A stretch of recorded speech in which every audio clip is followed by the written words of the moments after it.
Good evening. I am calling this meeting to order for the regular Board of Education meeting for Wednesday, May 21st. Thank you to everyone that is joining us. Very briefly, I'm going to speak as briefly as possible. We have a lot in our agenda today.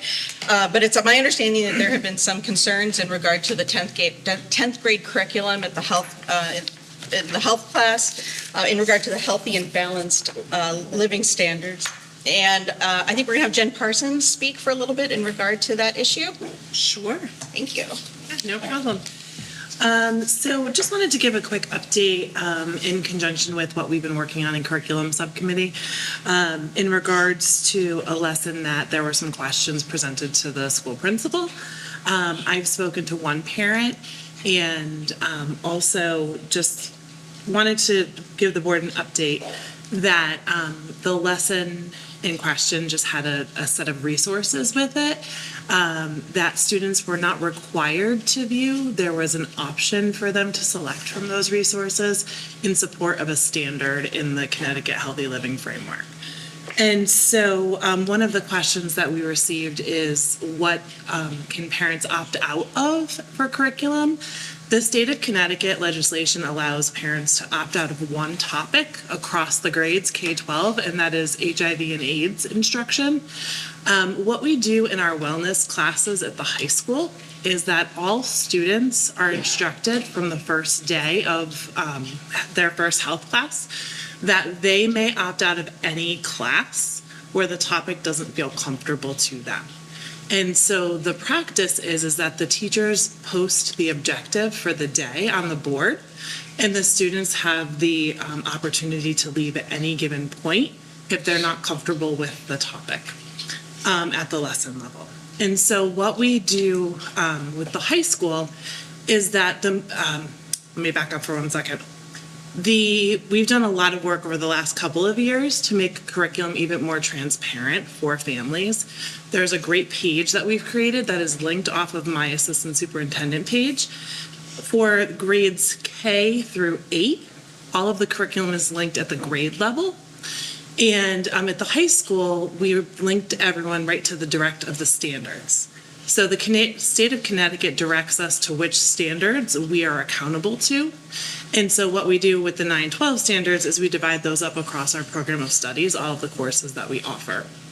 So the best way for folks to really pay attention to what the units are in each class is to look at the syllabus that's distributed at the beginning of the class.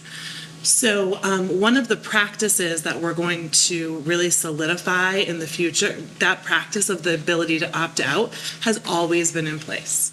Katie, does that sound familiar to you? I mean, like, probably at the beginning of the course, like, they, like, bring it up, but, like, throughout, like, the entirety of the course, like, it probably goes a little forgotten by the students. Like, they don't remember that they can, like, opt out. Yeah. So providing some reminders and solidifying that in the actual syllabus is something that we're working on right now. And so just wanted to share that that is a practice in place. And it's something that, you know, we take into consideration. So I got a little sidetracked, I'm sorry. So the program of study is the best place to get the overview of the courses and then look at the syllabus for units and so on and so forth. So I've spoken to a parent or two. I know Principal Dunn has spoken to a few parents and just offered some clarification about where to find the standards, what is available to opt out on a formal basis, which is just that AIDS and HIV, what is available to opt out on a daily basis at the student level, and cleared up some miscommunication about permission needed to view videos, because some of the videos we show, if it's the rating is above the student's age or grade, like a PG-13 can't be shown at Wells Road. An R movie can't be shown at the high school without permission. And so there was a little bit of overlap in that there was a permission slip to watch a video in another subject, and parents were questioning if we always offer permission slips for videos. Okay. Is there anything else in addition to that? Okay, thank you, Assistant Superintendent Parsons. I appreciate the update. I'm more than willing to chat with any parent, as always, and discuss from there. Okay, thank you. I am going to try to move things along as quickly as I possibly can. As usual, we have our awards and recognition. So I'm going to invite Miss Katie O'Neill once again down to the podium. Go down to the podium, please. Can you take pictures? My Absolutely. camera's not working. Katie O'Neill, Katie O'Neill, Katie O'Neill. I feel like I talk about you a lot. Is there anything you don't win? Katie was recently recognized at the high school as the winner of the 2024-2025 Invest Right contest. Invest Right is an innovative national writing competition offered exclusively to teachers and students who participate in the stock market game. This competition challenges students to apply their newly acquired financial knowledge in an essay about long-term investing. Invest Right hones critical thinking and English language art skills, encourages creativity, and provides a bridge between classroom learning and the real world. Thousands of financial professionals volunteer as judges each semester to identify and recognize the top essays. Katie came in first in the state and 10th in the nation and received $200 in American Express gift cards, as well as a journal and a pen, a medal, a trophy, and a banner. You can see in the photo there. What are you doing now? That's a big banner. Put it on the wall in your dorm. Well, on top of all that, Katie has served us on the Board of Ed for 2 years now, and it has been an absolute pleasure. You have accomplished so much. You've always been a fantastic member of our board. We've appreciated your opinions, your insights, and thank you for being a part of it. I hope you are able to learn something from the experience as well, and that you take a little bit of us over to UConn with you. We know you achieve all of your goals, and we're really excited to one day be treated at the UConn facility and see you as my doctor. So that's what I'm hoping for. Of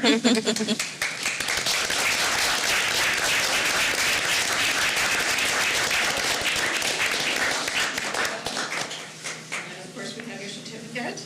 I probably have so many of these. Sorry.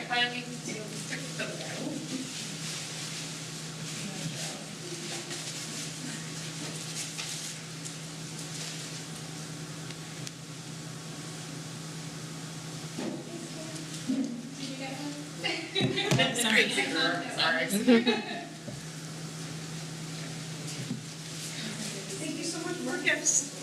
Yes, well, this is for student rep. Right. There we go. Thank you so much, Katie, for all you do. Next up, we have a very special and very unique award for Terry Zanicki. Was she all right there? Oh, no, she's there. She's here. And Carl, you should join as well. Oh, yes, Carl, please come up. This is our athletic director, Carl Gates. Nice to meet you. Oh, same here.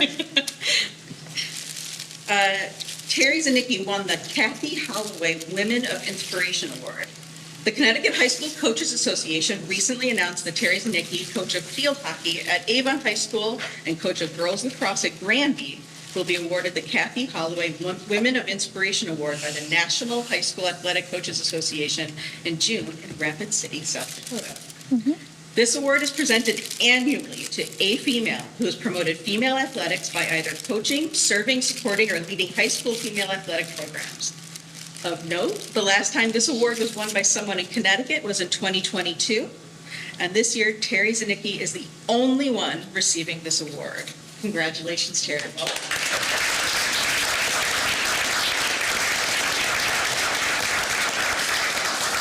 Carl, I don't know if you wanted to share some words. Pretty much covered all of it. We're lucky to have her. You might notice she's around town as our Granby Recreation Supervisor.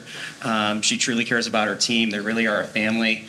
Not to mention they're second in Class S right now in the state, so they're having a really good year, and we're just happy to have her on board. We are really lucky to have you.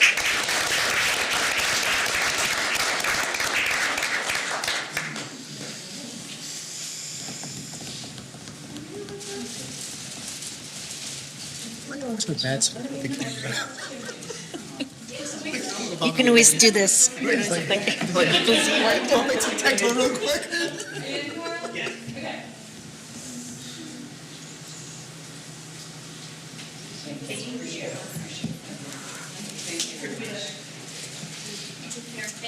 Thank you so much.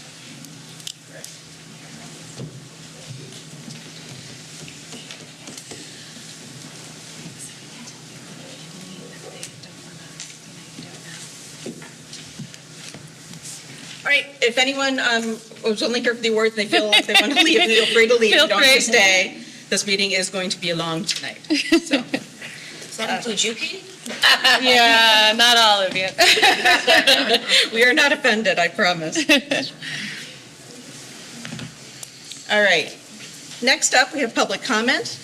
Granby community engagement and attendance at Board of Education meetings is welcomed and encouraged. As is our custom, the board views public comment as an opportunity for members of the public to share their comments and concerns with the board, and board members will not be responding to comments or engaging in a dialogue. As it deems appropriate, the board may place such matters on the agenda for future meetings for discussion in accordance with the Freedom of Information Act. Procedurally, public remarks will be limited to 5 minutes, and speakers will be asked to identify themselves by name and address.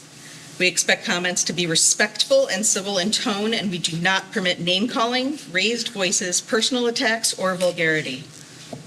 Lastly, we note that the superintendent is responsible for student and personnel matters. No speaker will be permitted to use public comment to bring complaints against any teacher, student, or staff member, or to discuss any student matters which are confidential. Therefore, the use of student, teacher, or staff names is not permitted. Any such complaints or concerns should be directed to the superintendent and her team. As is our practice, we always start with people who are in the room for public comment first, and then we move on to those who are on Zoom. If there is anyone on Zoom who wishes to make public comment, we will come to you after people in the room have spoken, but feel free to raise your hand or enter a comment in the queue so we know you are interested in speaking and you don't get missed. All right, is there anyone in the room who would like to make public comment? You can proceed to the podium, please.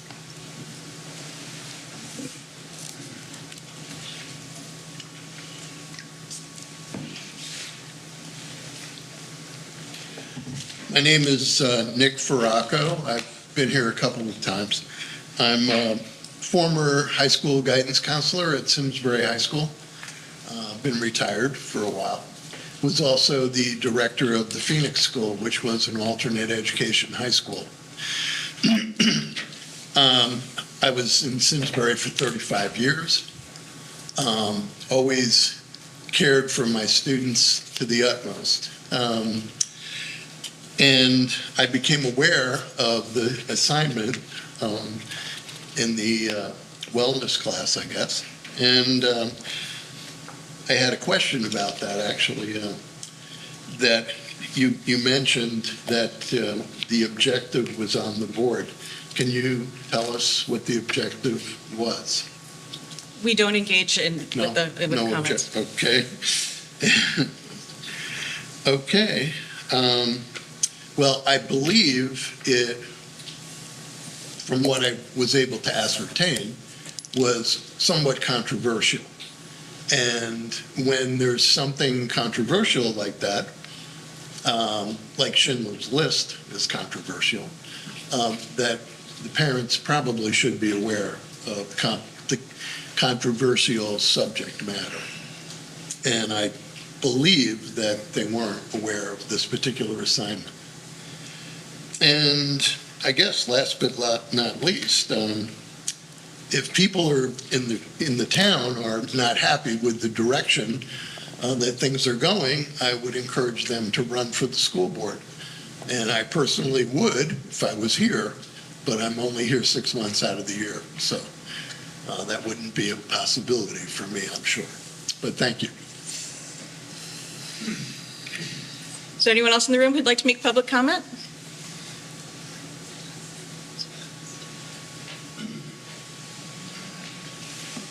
I'm Christine Santa. Good evening. Thank you to the board for all that you do for our school system and for giving me the opportunity to speak tonight. And thank you to the other concerned parents who were able to come and show their support.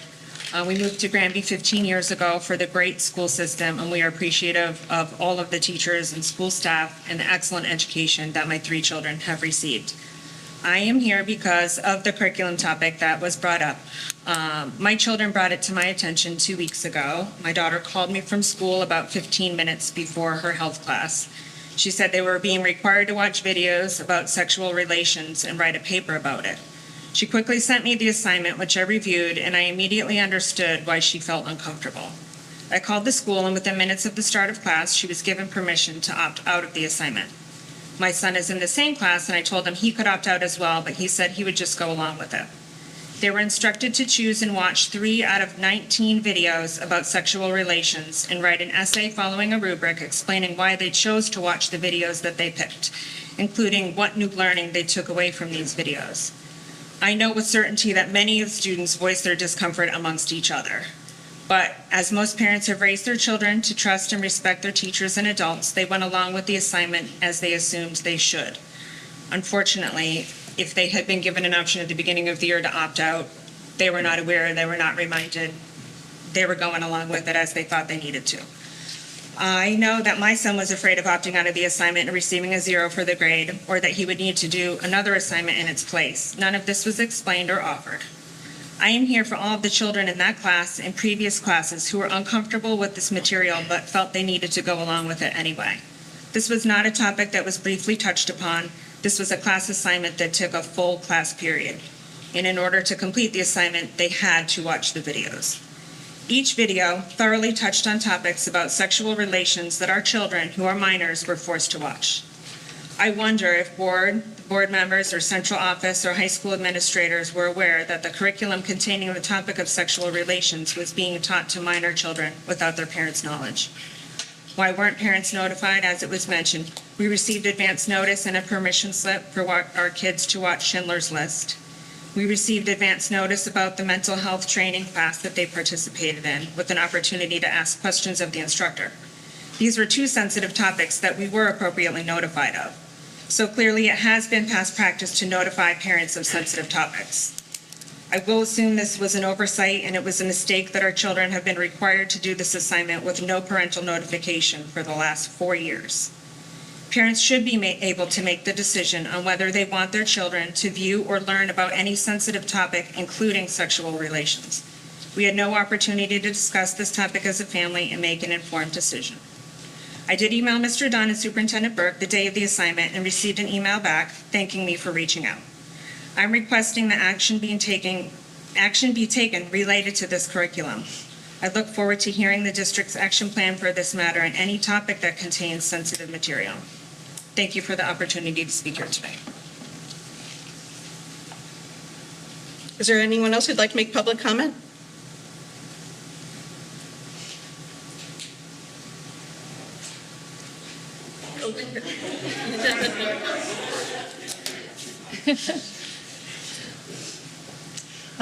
My name is Jennifer Slade. I'm a parent of a 16-year-old girl in 10th grade. I totally echo Christine's comments. My daughter did not feel that she had the option to opt out of the class either. I asked her why she took the courses, and she said because she was afraid she was going to get a 0. Same topic. The content was absolutely inappropriate. She cannot unsee, unhear the garbage that she had to watch. She can't get that time back. Waste of her time. Finally, where's the opposing position on those topics? We gladly shared transgender. We shared boys who got vaginas for their 19th birthday. That was in the videos. Absolutely. She had to watch that. It's completely unacceptable. Where's the opposing viewpoint of that? The children that have gone through gender transformations under 18 years old, and now they're adults and they regret those decisions. They've got social, emotional, physical harm to their bodies that they now regret. Why didn't we have 19 of those videos to watch as well? This administration must do better.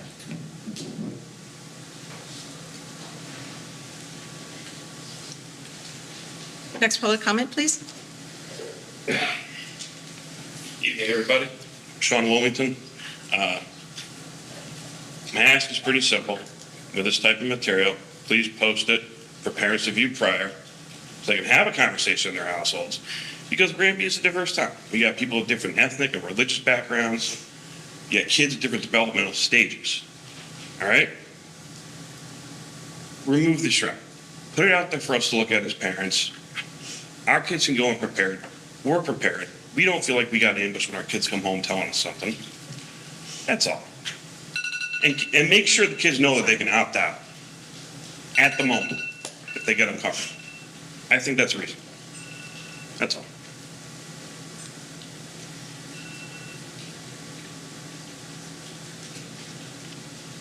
Is there anyone else who wishes to make public comment?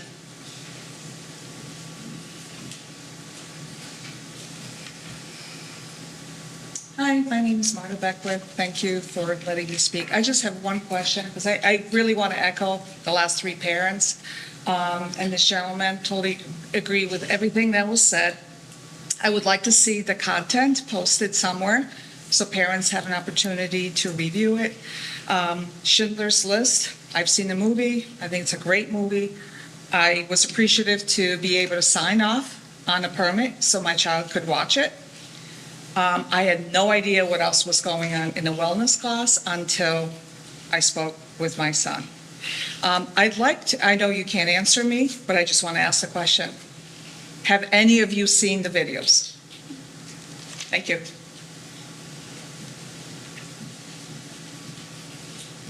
Is there anyone else present who'd like to make public comment? Going once, going twice, and moving to Zoom.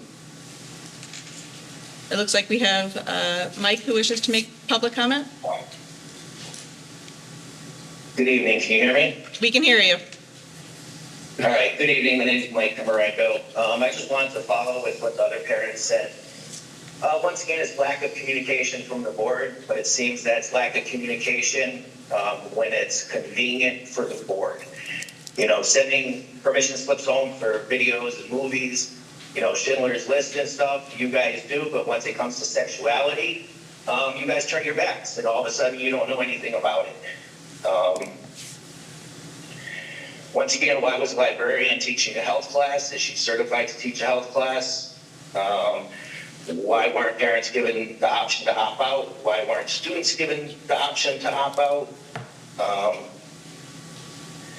You know, you said that everything is age appropriate. These are minors under the age of 18 that you're pushing sexuality and sex on.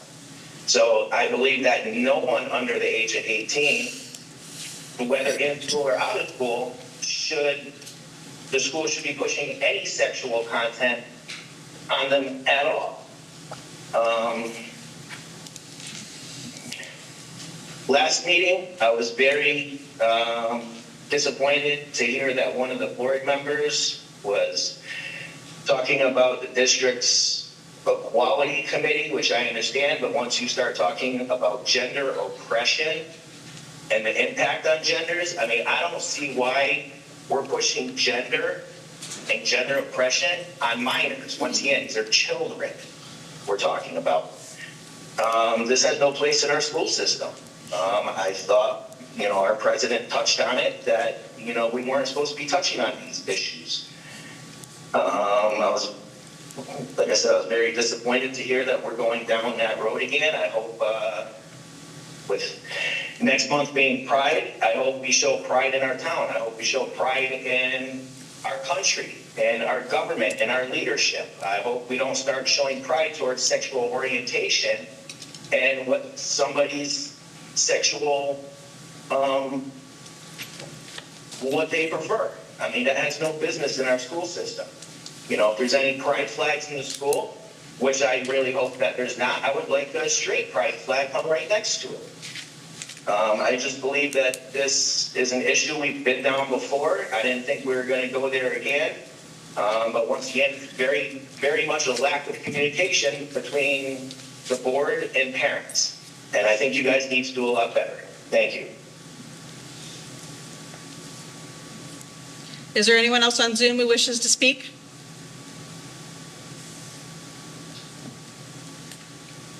All right, going once, going twice. All right, I am closing public comment and moving on. Next up, we have our student representative reports. Sophia's not with us tonight, so Katie, you are on. So AP exams were the past 2 weeks. Many exams switched from on paper or hybrid to either hybrid or fully digital this year, which has been, I think, a good shift for many students. Prom was May 16th at the Riverview. It was so much fun. The music was great. The food was great. The whole scene was really fun and enjoyable for, I think, everybody. NHS Science Night was yesterday, May 20th, where many students from Kelly and Wells came in and saw all the AP Science students performing demonstrations or hosting activities, and I think it was really beneficial to all of the elementary students. Tomorrow is senior outing. The weather isn't looking very favorable, but they do have a nice indoor space, and I hear that the heated pool will be on, hopefully. It rained last year too. Yeah. Tomorrow will be the NGSS science testing for the juniors throughout the day. So they get to do that while we're out at senior outing. And then tomorrow evening, the chorus concert and the art expo will also be, I believe, at 7 o'clock. Friday, May 23rd is a PD day, so we'll have a nice long weekend. Then senior capstone will be held next Wednesday, May 28th, during the advisories. So seniors who've worked on their research projects for all semester get to present it to like any advisory throughout the school. May 30th is underclassmen awards, and then June 3rd is senior awards and the scholarship ceremony. And in sports, boys golf had a match today against Canton. Boys lacrosse had a game today at Woodstock Academy. Girls lacrosse had a game against Housatonic Regional. Girls softball had a game at Stafford. Boys baseball has a game on Friday at Canton. Boys tennis had a game today in Stonington. And then girls tennis also has a game Friday against Suffield. Excellent. Where's the senior outing? Boulder Ridge. Boulder Ridge. Well, yeah, except for the rain thing. Thank you so much, Katie, and thank you for everything over the past 2 years. It's been great. Reports and discussion. We have Mr. Christopher DeGray, our Director of Facilities, to present his report.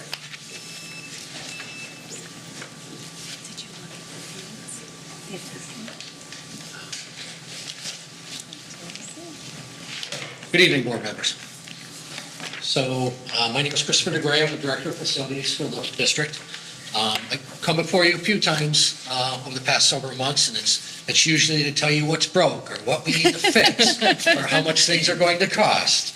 I'm going to change it up a little bit tonight. And as I tell my staff, we need to take time to acknowledge and celebrate our acknowledgements because I have a lot of very hardworking people for me. So I'd like to give you a brief overview. I know there's a lot going on this evening, so I want to make sure that I kind of go over what's going on in the world of facilities. So some staffing changes that we've made since October. We've successfully hired, both temporary and permanent staff. And really, the theme of what I'm going to talk about tonight is the people who work, the people who get up early, the people who come in during the snowstorms, because they're part of kind of the behind the scenes that make things work for this district. People like Mauricio Calle, who's a new Kelly Lane substitute, started as a substitute custodian in October, and he also worked several other jobs to support his family. He's from Peru, and his facilities work history goes back to 1987. He speaks very limited English, but despite those barriers, he ended up being one of the best substitutes we've ever had in our department. So much so, when we had an opening, we were able to provide him with a full-time job earlier this winter. And it is now the only job he is working, and we're also coordinating to help enroll him in English as a second language program. He's over at Kelly, and when I checked in a couple weeks, head custodian says, "You're never moving him. We love him over here." So that's a great success story. Also, I'd like to acknowledge and celebrate Kevin Seaton. He's a head custodian at the middle school who is celebrating 25 years of service this year. So when I came in, we had a great crew. We have a great maintenance crew, we have a great janitorial crew, and everyone brings their own leadership style. I like to make sure everyone's included in the process, so I've made some changes. And I wouldn't call it a restructure, just a reimagination of how we can work together as a team and best support the district. So what I've done to that end is I've started having weekly meetings with my supervisory team, which is my personal team, Kristen, Juan, and Dale. And I don't make any decisions or recommendations without getting their kind of input first and all their years of experience. Prior to myself, there had never been meetings for the employees. They'd hear through the grapevine or through the schools or coworkers. I now have bi-monthly meetings with my entire staff to go over any concerns, just to get together as a group, talk about industry things, and just let them know that they have a voice. I also go to each of the schools and meet with each of the principals on a monthly basis to see their needs, to see how their schools are doing. There's not a lot in any type of industry where facilities doesn't touch the buildings, the people, so I like to keep those lines of communication open. We're making an accommodation for our folks this year to work summer hours. We're bringing our whole second shift to first shift, and these folks are going to get up between 4 and 4:30 in the morning, a couple days a week, so they can come in early and leave early. If you've ever been around a school in the middle of the summer, it's really hot. We actually get to a point when we're doing floor work, the wax can't dry, so we want to get them in early, out early, and then will also allow us to give them half days on Friday and a little bit of a break because they do work year-round. They work around the clock. They work weekends. Grounds department update, we've been working tirelessly to get all the fields ready between all the sports and events that we've had. We're going to be taking care of mulching soon. And I want to say this about my grounds department. When we were going through the +1, one of the positions we put in for was for a groundskeeper. And obviously there are other priorities that I myself supported. When I went to my staff, I think it says a lot about them instead of saying, oh no, the more work we've got to do. My 4 persons came to me and they said, how can we manage this better? What can we do to provide better service? And I actually had one of my 10-year employees, who I'd like to recognize, Jeff Larson, whose wife works for the district and is retiring. He stepped up and he asked to be kind of our de facto head of grounds. Everything will go through him. He'll take care of the fields. He'll coordinate all the field linings, anything. This is without extra title, without extra pay. And he's been working tirelessly through all of our rain and our athletic season to kind of guide us through there. And they do a great job with what they do.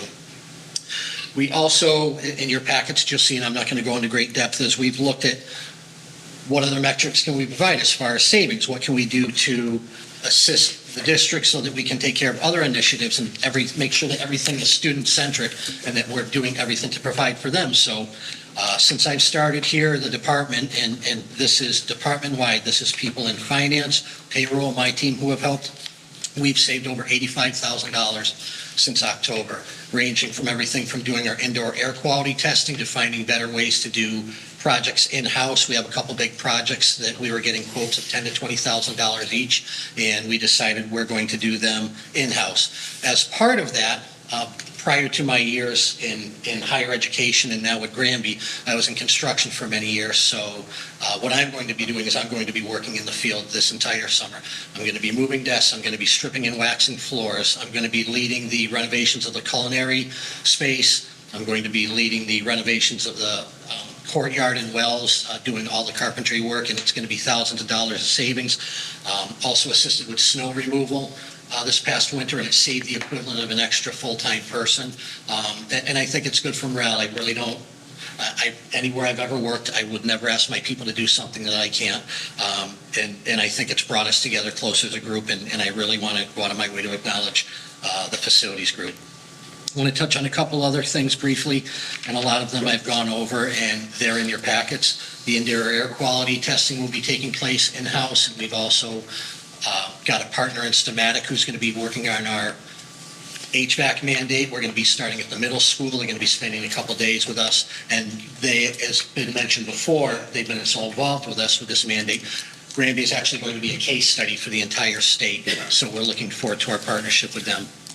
Also, we have some CPAC committee things coming up where we're going to continue to work on the needs of the middle school. We've had a facilities conditions assessment that's part of the packages here, and it's an overview. This is a visual inspection. They're not hard numbers. Don't look at it and say, oh, that's how much to replace or build a school. This is just kind of, this is what we saw.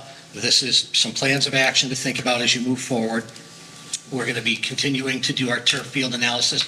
The company who we originally engaged in 2022, Haley and Aldrich, to come out and bore some holes, we came to the conclusion we need to test the whole field, so they're going to do almost an additional 30 testing spots, and that will give us a clear picture and a guide going forward to how we approach that. Also in the packet I recommend you take a look at, we had turf field, some partners from New Jersey come up and spend an entire day looking at all of our all of our athletic fields, and they put together a budget. When I say that, they just said, here's kind of a high-level cost. If you want to do new scoreboards, turf field and infield for the baseball, we just said, look at everything. They all came up on their own dime for a day, looked at everything, and it's more of a guide for us to kind of look and go forward and see how we want to make improvements in the school district. And then finally, as always, as a priority to myself and Sherry, ongoing upgrades to safety and security infrastructure around the district. Summer projects, our folks are going to be busy once everybody moves out. We've got plenty of moves between the buildings. On the janitorial side, we'll be doing all of our deep cleans, carpet, floor care work, and everything related to just getting the school ready and clean for the new year. On the maintenance side, we've got a lot of deferred and scheduled maintenance with all of our trades that we can't normally get into these spaces, our plumbing, electrical, HVAC, completing work orders, maintenance on our fleet service. We do all of our painting interior. We also this year are going to be, and we will get notice out when we have to close lots, we're going to be doing a full street sweeping of all of our school lots, and we are going to be repainting all the lines and numbers. We've noticed they fade. It's hard for people to realize, where they need to park, especially in winter. So we'll be coming back to school with fresh coat of paint all over those, as well as some grounds and maintenance enhancements. Some of the capital improvements I'll just touch on briefly. We're looking to replace our high school bleachers in the main gym. We're looking at the back order process right now, and it might happen somewhere between the summer and fall, but we'll schedule accordingly so it doesn't interrupt any of the sports schedules, but we're excited for that. The reps will be out Friday. I've already spoken about the turf field testing, and we're going to be renovating the high school culinary. It's going to be getting a new floor. We're going to be taking some of the sections out of there, moving robotics and things like that. Wells Road I spoke about, and just some new appliances that we need around the district. And as usual, we're going to be doing some annual safety and compliance training for all facilities and staff. So in closing, I want to thank you for your continued support as we work to maintain safe, functional, and welcoming learning environments for our students and staff. And finally, this is my last board meeting of the school year. My family will be preparing for my son's graduation, which is the week of your last meeting. And actually, today is my 7-month anniversary at Granby. I'd like to take a brief moment to acknowledge all of the board members I've worked with and had the opportunity to interact with so far, as well as the entire Board of Education staff. And I'd like to, as someone new, I'd like to give you a brief observation as a newer employee of what our day-to-day operations at central office look like. I've been in construction and facility for nearly 30 years, and I have served on president's cabinets, executive leadership teams for major colleges and universities, and at one point I had 125 direct reports, 6 co-directors, and 4 VPs I reported to, as well as campus presidents. And I can confidently say that the culture and teamwork that Sherry, Jen, Nikki, and all my coworkers at central office exhibit and practice every day is more genuine and sincere than I have seen at any position I have had in my nearly 3-decade career. I look forward to providing an update this fall to share progress made over the next few months, and wish everyone a happy and relaxing summer. Before I go, are there any questions? Well, I mean, Did I pay him to say that? first of all, I wasn't expecting to get a little emotional from the presentation from facilities. But wow, okay. That was very kind of you, Chris. And we are extremely fortunate to have you. You have been an enormous asset to our team. I mean, besides the fact that you've saved us a ton of money, your sense of humor, your kindness, your a willingness to do whatever. I mean, you have no hesitation to get in the field and just get things done, and that's huge, and we appreciate you greatly. So I know you put in a lot of work, and you jumped right in. I mean, even before you were hired, you were circling our fields and trying to find the things that were going on with it. So we really appreciate everything that you do, and I'm fortunate to have had the opportunity to speak with you on multiple occasions, and I'm grateful for it. Does anyone have any questions? There's a lot of stuff. And the knowledge and experience he brings is really invaluable, so thank you for that. I'll just take the opportunity to ask, just since you're here. One of the questions I get a lot most is the athletic fields. And do you have any further detail as of now as to timeline? I know there's further testing, and that's going to inform on what we need to do, and do we look at all the fields? What are sort of next steps, and what do you sense is a kind of a general timeline? So the priority is the turf field, obviously, because we have the sinkholes, and it's to a point for safety reasons that we've actually kind of fenced it off. So, if we were to hire someone to bring in and put in a turf field, and there's varying cost, we have to ask ourselves, are they going to just be, we know what needs to happen above all is we need to go 10, 15 feet down. There's pockets of air, pockets of water, pockets of decomposed wood. We know that we need to recompact that, and what we would do is we would sift the sand and the levels and the dirt and soil on site.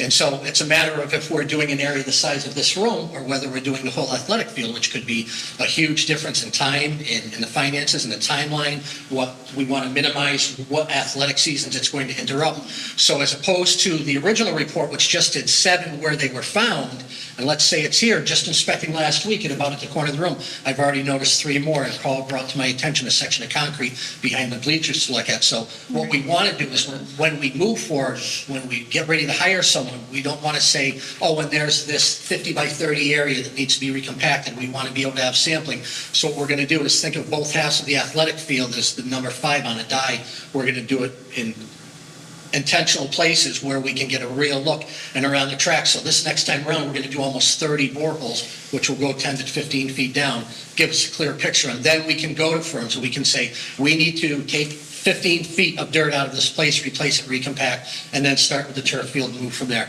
I've not noticed it anywhere else, but we're obviously monitoring it. But I have gone back as far as 1942 to anything that resembled a map that showed those 2 fields were trees for a long time. And then talking to Mike Wargo and talking to different people who were up in the area, my maintenance technician Jeff remembers it being all woods there. So we just have a lot of information, but we have to drive our decisions not on opinions, but on data and facts. And once we have that, that's going to allow us to say, okay, we're looking at a $1, $2, $3, $4 million repair for this, and then we can look at all the other enhancements we want to make to all the fields.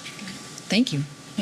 Just if I can pipe in real quick, also, we are looking at different funding opportunities here. I see our Representative Anderson is here, and we've met with him in regard to, getting hopefully some assistance from the state at some point in regard to that. So we appreciate that collaboration and an effort to get that done as well. Because we will be ready when the funding comes As through. soon as we can hit go, we would like to hit go once we have the data, Yes. of course. Thank you, Chris. Do we have other questions on the side of the board? Okay. Thank you. Okay, Thank you. Thanks. All right, next up, we have the superintendent's annual report. Thank you. So I request permission to be able to address some of the public comment from earlier. Yes. We feel so strongly that two-way communication is important, and it feels uncomfortable to sit here knowing that some of you came with very specific questions. And so I happen to be on the agenda next for my year in review. And so we can fit that in as an appropriate agenda item, I think. So first and foremost, I want to thank individuals that did reach out directly to the teacher, directly to the principal, because that's really where you're going to get the fastest answers and really make a difference for your immediate need or your child.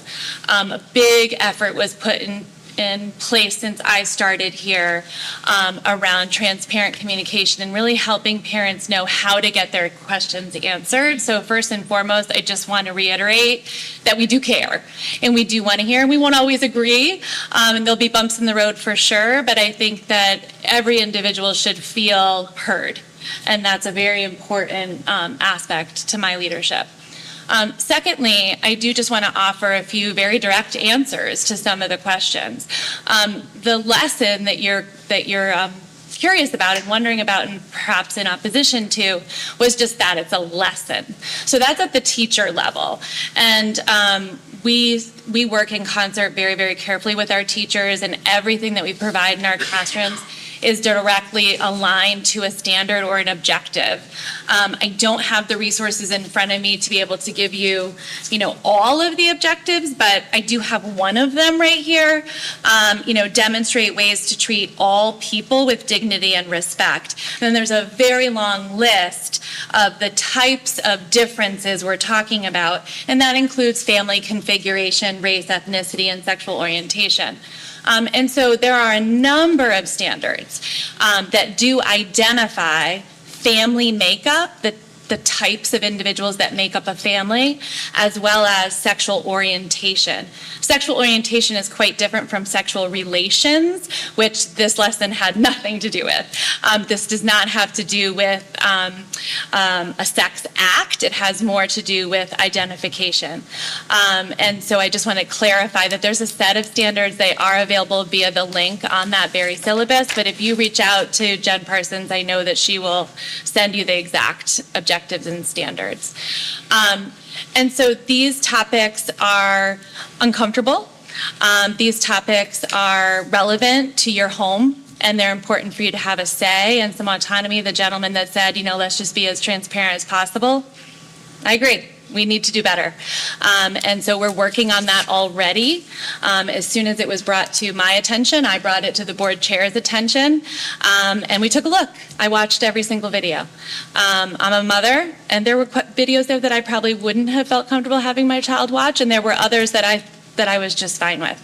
That's my decision to make for my child as his parent, not, as the teacher. And so that opting out piece is a commitment that Granby has above and beyond the requirements by law. As you heard earlier, there's only one topic that we're required to allow individuals to opt out of in public schools, and it certainly seems a bit outdated at this point, but it is still on the books, and that's HIV and AIDS. Other than that, no topic is legally responsible of us to allow people to opt out, but we know that that's not good practice. We know that if we're talking about suicide, that could be a real trigger for some individuals. We have a whole set of standards on suicide. Date rape is another, topic. There could even be topics about grieving and you've just lost, someone close to you. So we recognize that regardless of the topic, what I think is controversial, someone else may not, but we recognize that particularly at the high school age, students should have the option to excuse themselves without consequence when they feel uncomfortable. And the real takeaway for us is that we could do a better job communicating that to both students and parents to ensure that you have clarity around the design of the lesson and to make sure that you have the tools that you need to be able to stay informed and opt out. The standards are linked. It's a pretty basic syllabus. We stand behind our teachers. We have great people in classrooms who care deeply about their students, and they're following a prescribed curriculum set of standards from the state of Connecticut. So we stand behind, the lesson and the content, but we know we could do a better job at helping parents have those tools, and we've made a lot of advancements in that area already, and there's always more work to do. If you click on that link, you'll see just how involved the standards can be. And so it's a heavy load. And so I wanted to just share a little bit from my perspective that, we are aware. We believe in our teachers, and we know that we're doing good things for kids. We want to be partners with parents, and we want communication to be two-way. As Mrs. Parsons shared, going forward, we are working to create a written statement that will be on syllabus so that parents understand just how they can access those tools. We think that that's a good learning opportunity. Anytime that there's a miscommunication, we're committed to doing better. I think, though, it is important for me to just state that we are a public school. We serve every student and individual with the same passion and support. And for us, no one topic will be off limits. We want to make sure that the students and families feel comfortable and that you have a decision as a parent, but we want to work collaboratively whenever we can. So we're committed to continuous improvement. We're looking at syllabuses. That's often the summer work that happens, course of study, syllabi, and as we work to get more things published on our website, I think you'll continue to see some improvements in that arena. So, please reach out to teachers directly and staff at the school level so that you can get your answers as quickly as possible. But when you're not getting the just right answer, we, as Jen said, our door is always open. I've spoken to many parents over my almost 2 years tenure, and we usually leave shaking hands and smiling and understanding that we really do have the same intentions, which is to, take care of our children and teach at the highest level and a spirit of collaboration. So thank you for letting me just make those comments. I think it's super important that we do respond, and knowing how busy the summer is approaching, I won't have the opportunity to reach out to everyone individually. So thank you for letting me speak to that. Of course. Thanks. Okay. Can I ask a question about the standards? Mm-hmm. When you reference standards that are part of our curriculum Mm-hmm. development, is that a district standard or does that come from the state?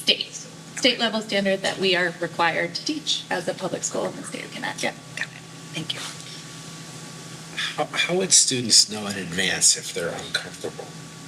Well, the objective for the lesson would be on the board, and like we just did walkthroughs. I don't mean to put you on the spot, Heather, but we just walked through so many classrooms at the high school, and we were looking for clear shared outcomes and posted objectives, and we saw them in a vast majority of the places where it will say, today we are doing, we're reading this, we're working on, reading this, and we're expected learning by the end of the day is this. This was a Padlet, which is like a compilation that our library media specialists, it's their role to help compile those types of things. Someone did question the librarian teaching health, the librarian's not teaching health class, but the library media specialist does play a role in assisting teachers with compiling lessons. But there would be a post right on the board of what we're going to do today. And that's the part we're looking at, Dave, to see, how can we make sure it's as clear as possible and kids have the opportunity to really understand. And, we don't want kids to feel fearful. Someone said fear. I mean, we don't want to, we should never feel that. We should always be able to have a relationship with our teacher where we can say, hey, what's this all about? Am I going to be good here? Or can I take a look and maybe 5 minutes in you opt out? But, I think it's about communication and trust a little bit and relationship building. I guess my thought is, I think if we feel like there's an opportunity for students to opt out, then there's a reason there. If that reason exists, and it probably ought to apply to the parents as well. I don't see this as an exclusive thing where a kid has the right to opt out, but the parent doesn't have the right to know. If there's enough there in terms of controversy or content, then my judgment would be we need to find a way to communicate that to the parents. And well, like I said, though, many of the topics that kids are choosing to opt out are not ones that we as adults would deem controversial. They're more things that are just, eating disorder, and that's upsetting to me, or suicide, and I have a friend, or, a grandmother just passed away, and now we're talking about grieving. Oftentimes when we're giving kids the tools to opt out, it's not for a reason that you or I might, you know what I mean? So I'm just saying, to be able to be in the weeds at that level, but this is a conversation for curriculum committee next year. I mean, this is a good conversation that more can come from. Yeah, so. Yeah, I got one more. Go ahead, no. And lastly, as you know, professionally, I've been involved in 4 different districts. This is unique to Granby, this student opt-out. I mean, it didn't exist in Avon, East Granby, or West Hartford. No, we've done it in response to what we've been asked by the community, which is to allow kids more freedom and opportunity. Legally, it's only HIV/AIDS, and that's what every district I've ever worked in. Beyond that, you don't have any say. What is the penalty for disregarding a Connecticut state standard? You'd have to ask the state board. I mean, we are accredited. We're an accredited institution based on the teaching of standards. We have history standards, and we do some of them, and we sort of. I mean, it wouldn't be a goal of mine to violate the law. It's not a law. Or to not teach to standards that. Teach standards that the legislature They're more has like recommended. guidelines. I'm just saying, it's common practice for districts to exercise local interpretation Discretion. of the guidelines. Discretion, yeah, absolutely. I mean, that sounds like a conversation that needs to be had with the administrative staff, the curriculum committee. I just don't know who gets to make the decision about which standards are included and which standards aren't. To that point, some districts have committees with all the stakeholders involved. So you invite parents, you invite students, you invite Board of Ed members, and then there is a collective consensus that develops around the curriculum, as opposed to saying, well, the state of Connecticut says we have to teach this, so we're going to do it.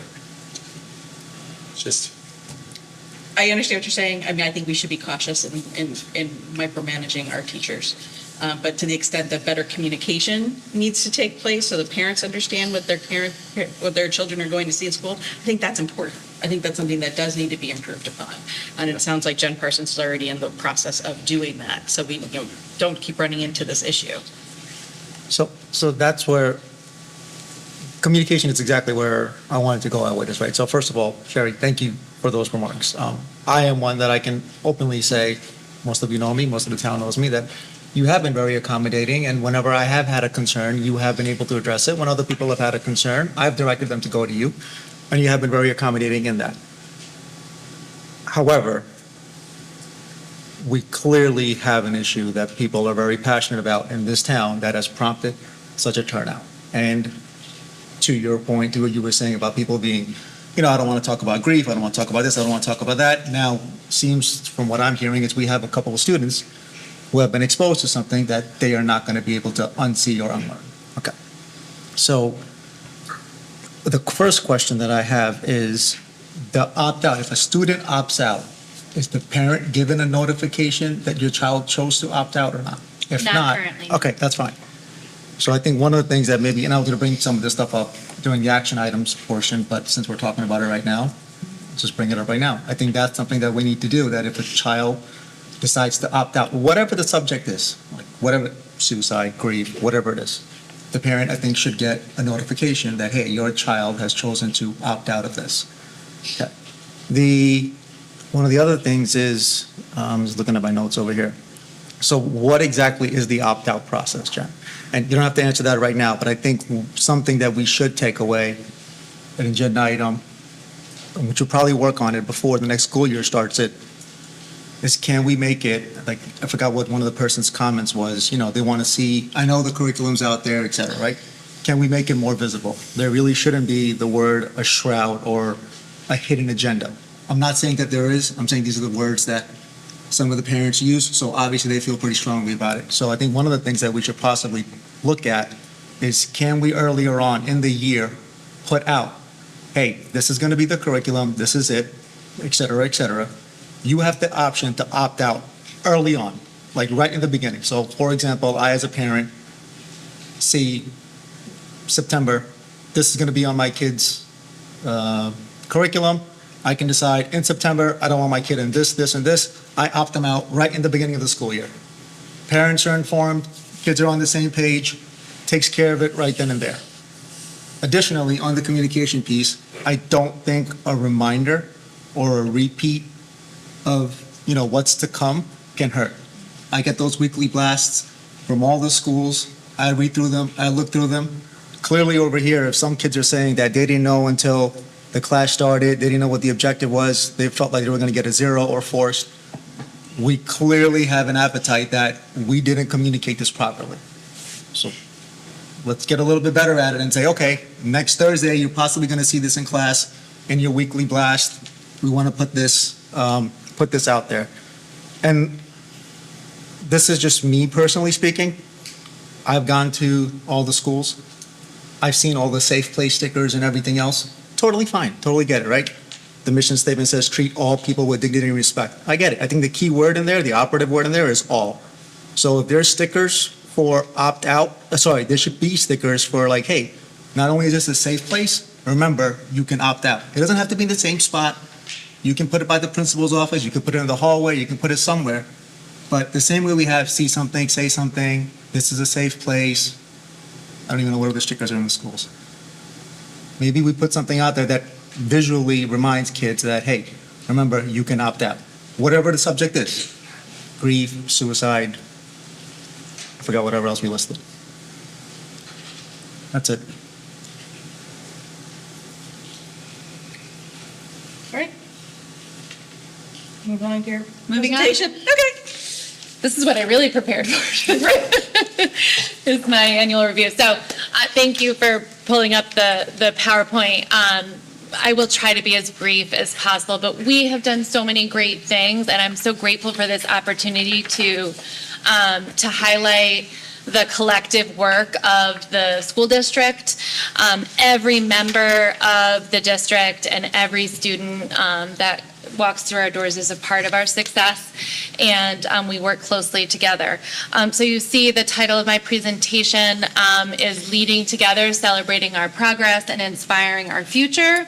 We are always working to be forward-thinking and trying to look ahead, taking every opportunity for growth and improvement, hearing and listening and learning together.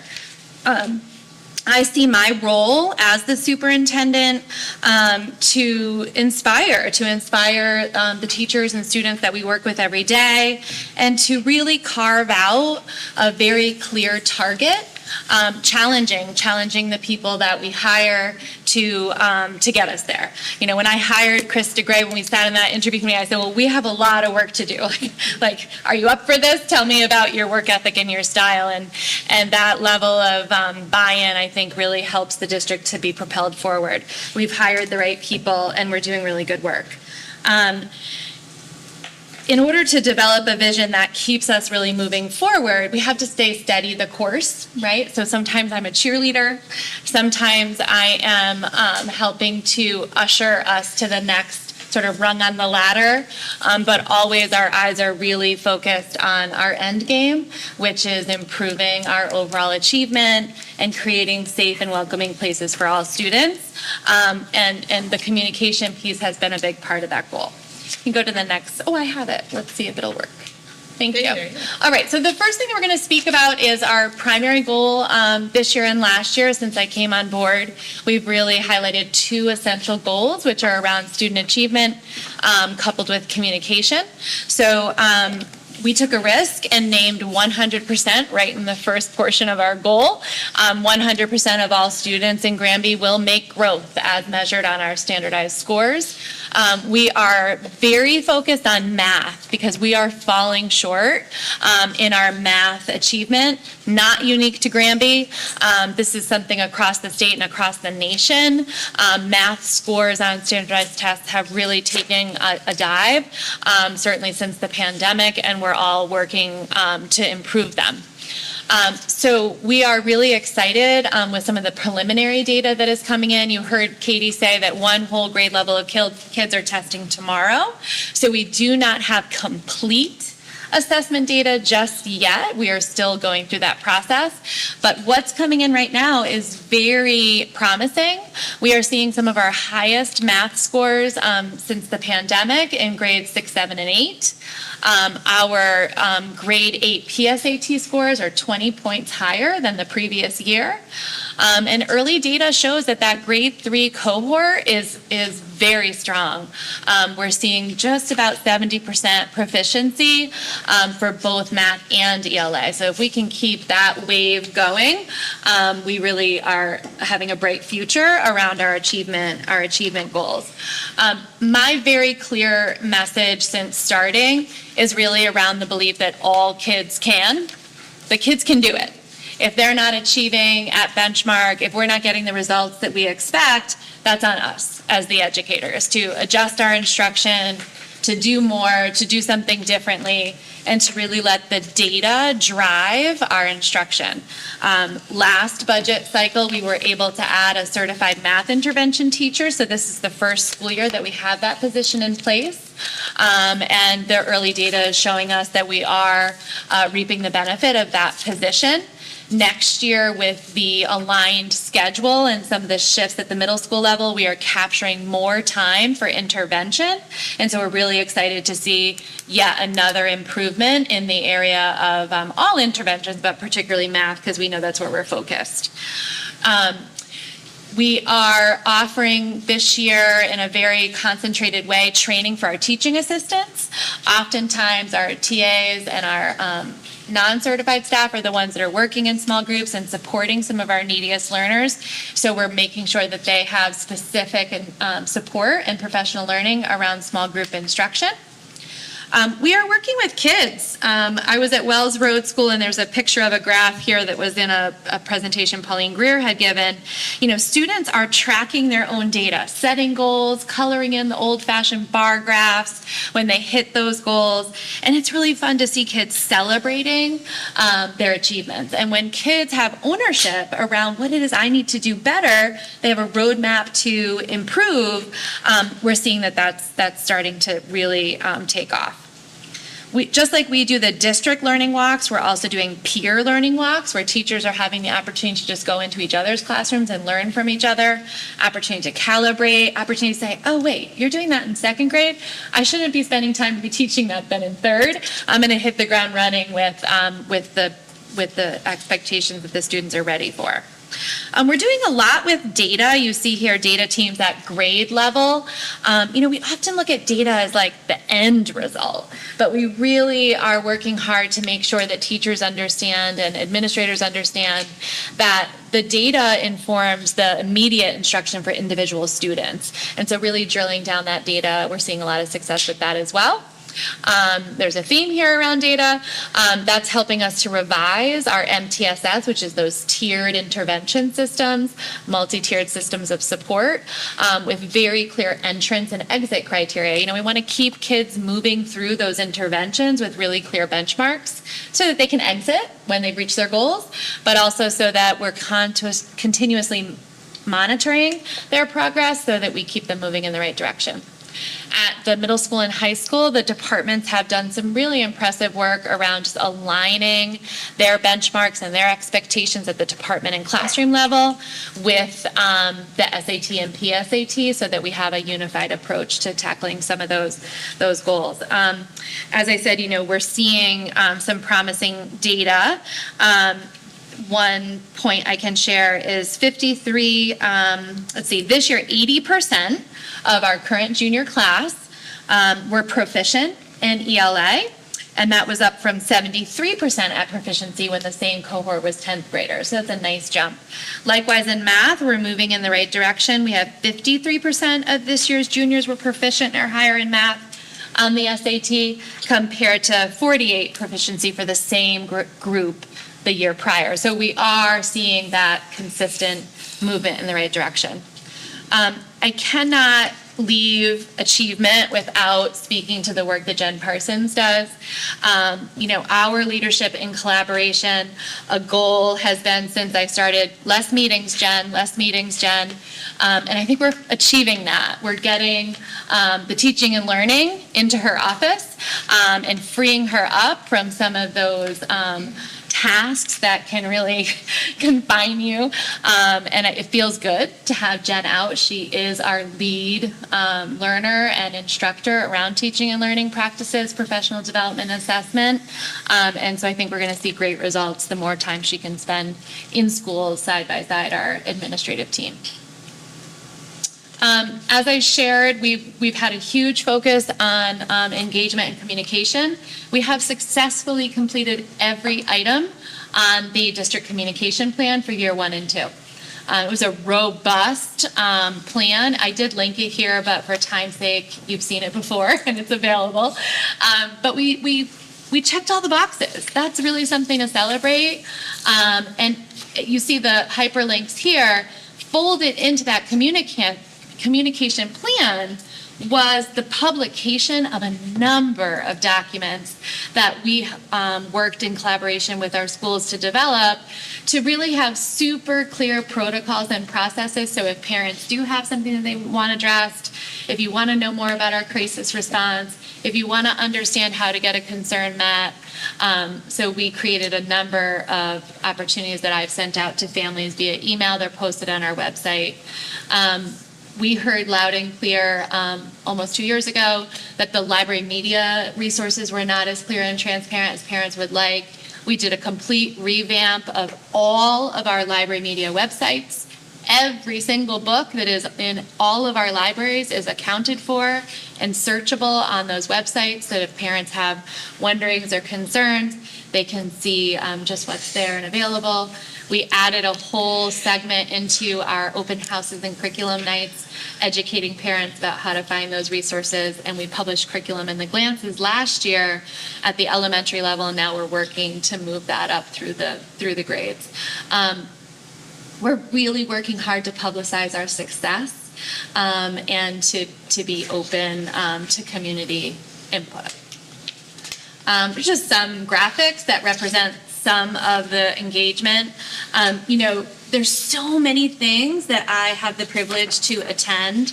SEPTO meetings for our special education parent-teacher organization, PTO meetings at the building level, and school plays and concerts, and so many fun things. We also look to celebrate our board members and our administrators and our staff and students. I've had so much fun adding that awards and recognition component to our board meetings.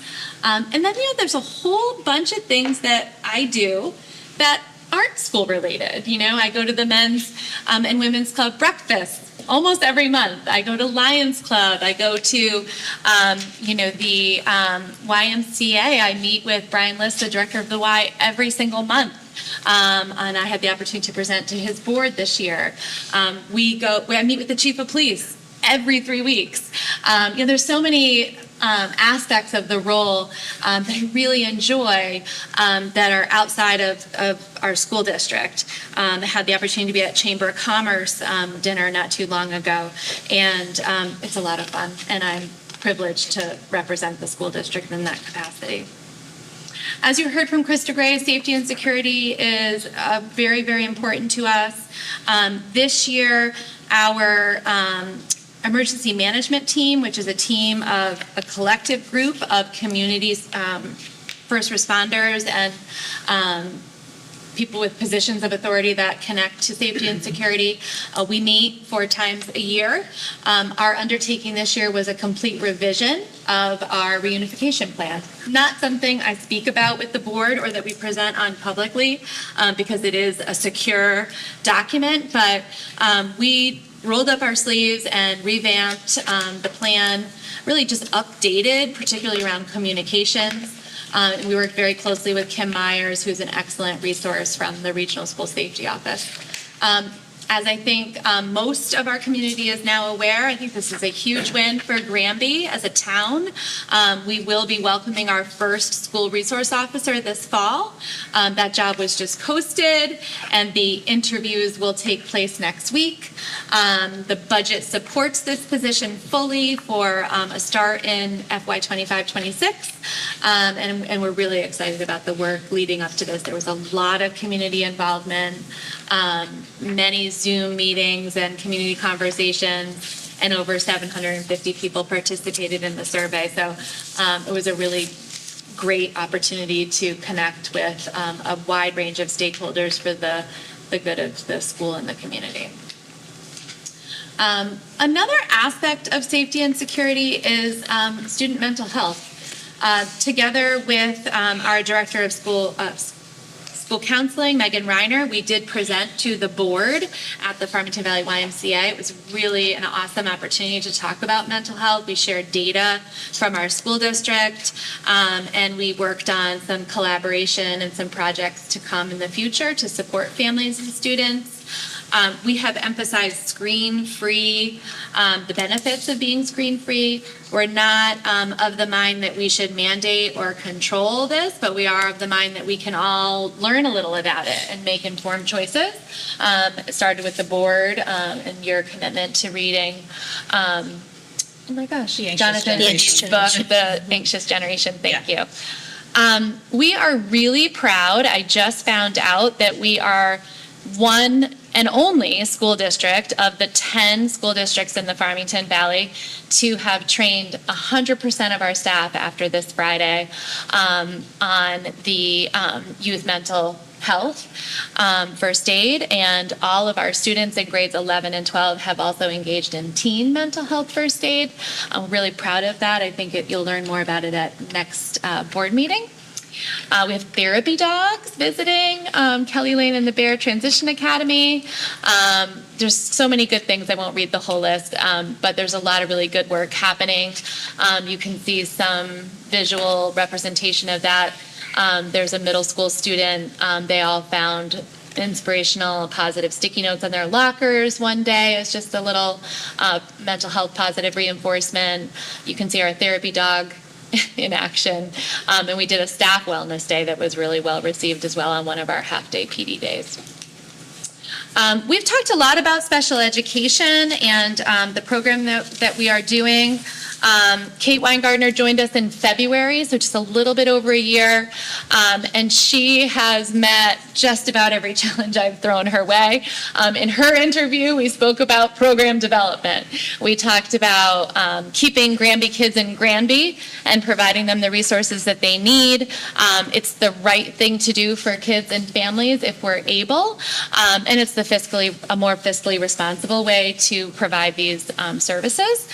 So, we're really excited about the 3 programs that you see listed here that we started new this year with no additional funds from taxpayers. It was really just a reorganization. You see the first bullet point. We completely reorganized the department by eliminating one position, which was an out-of-district coordinator. That was a position in central office. We eliminated that, and then we gave stipends to existing positions to grow from within some leadership and really have site-based control. So these individuals do assist with out-of-district placement oversight and observation, but they're also feet on the ground in our schools working to help support the new special education programs. It's been successful. We've brought a number of students back. In a few moments, you'll hear from a financial perspective how that's benefited our district. We're also hearing from families how happy they are to be back in their home school.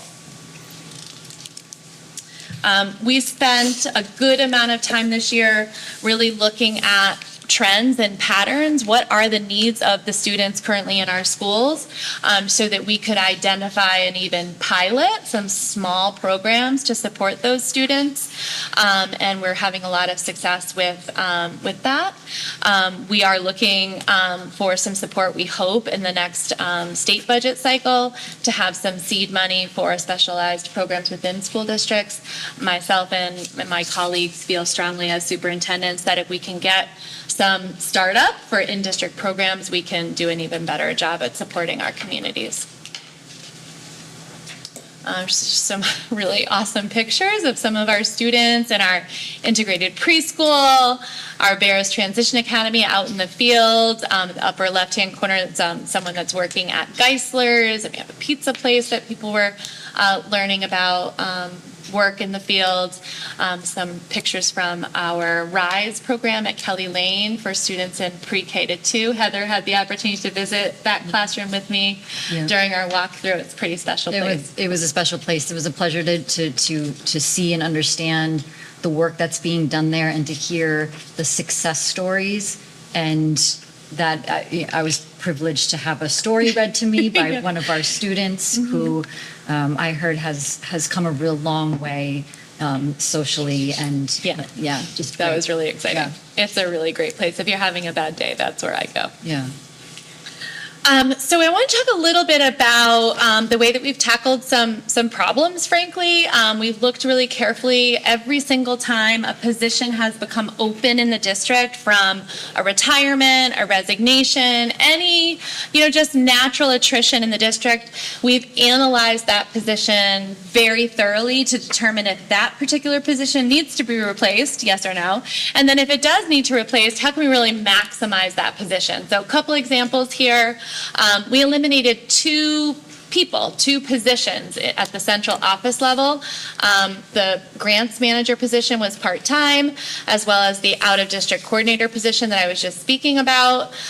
We used those positions to maximize our human resources department. We have a lot of legislation, a lot of rules, a lot of certification changes, when we realized quickly that our human resources office needed some support.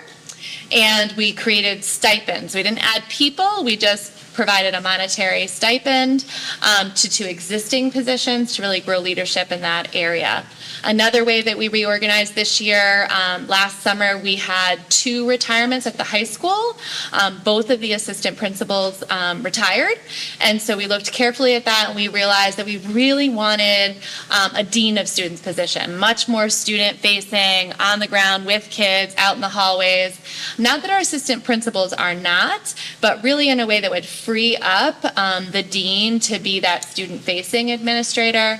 It's the lowest level administration, a new addition to our contract, so it came in at a favorable price point as well, because it's a very entry-level position.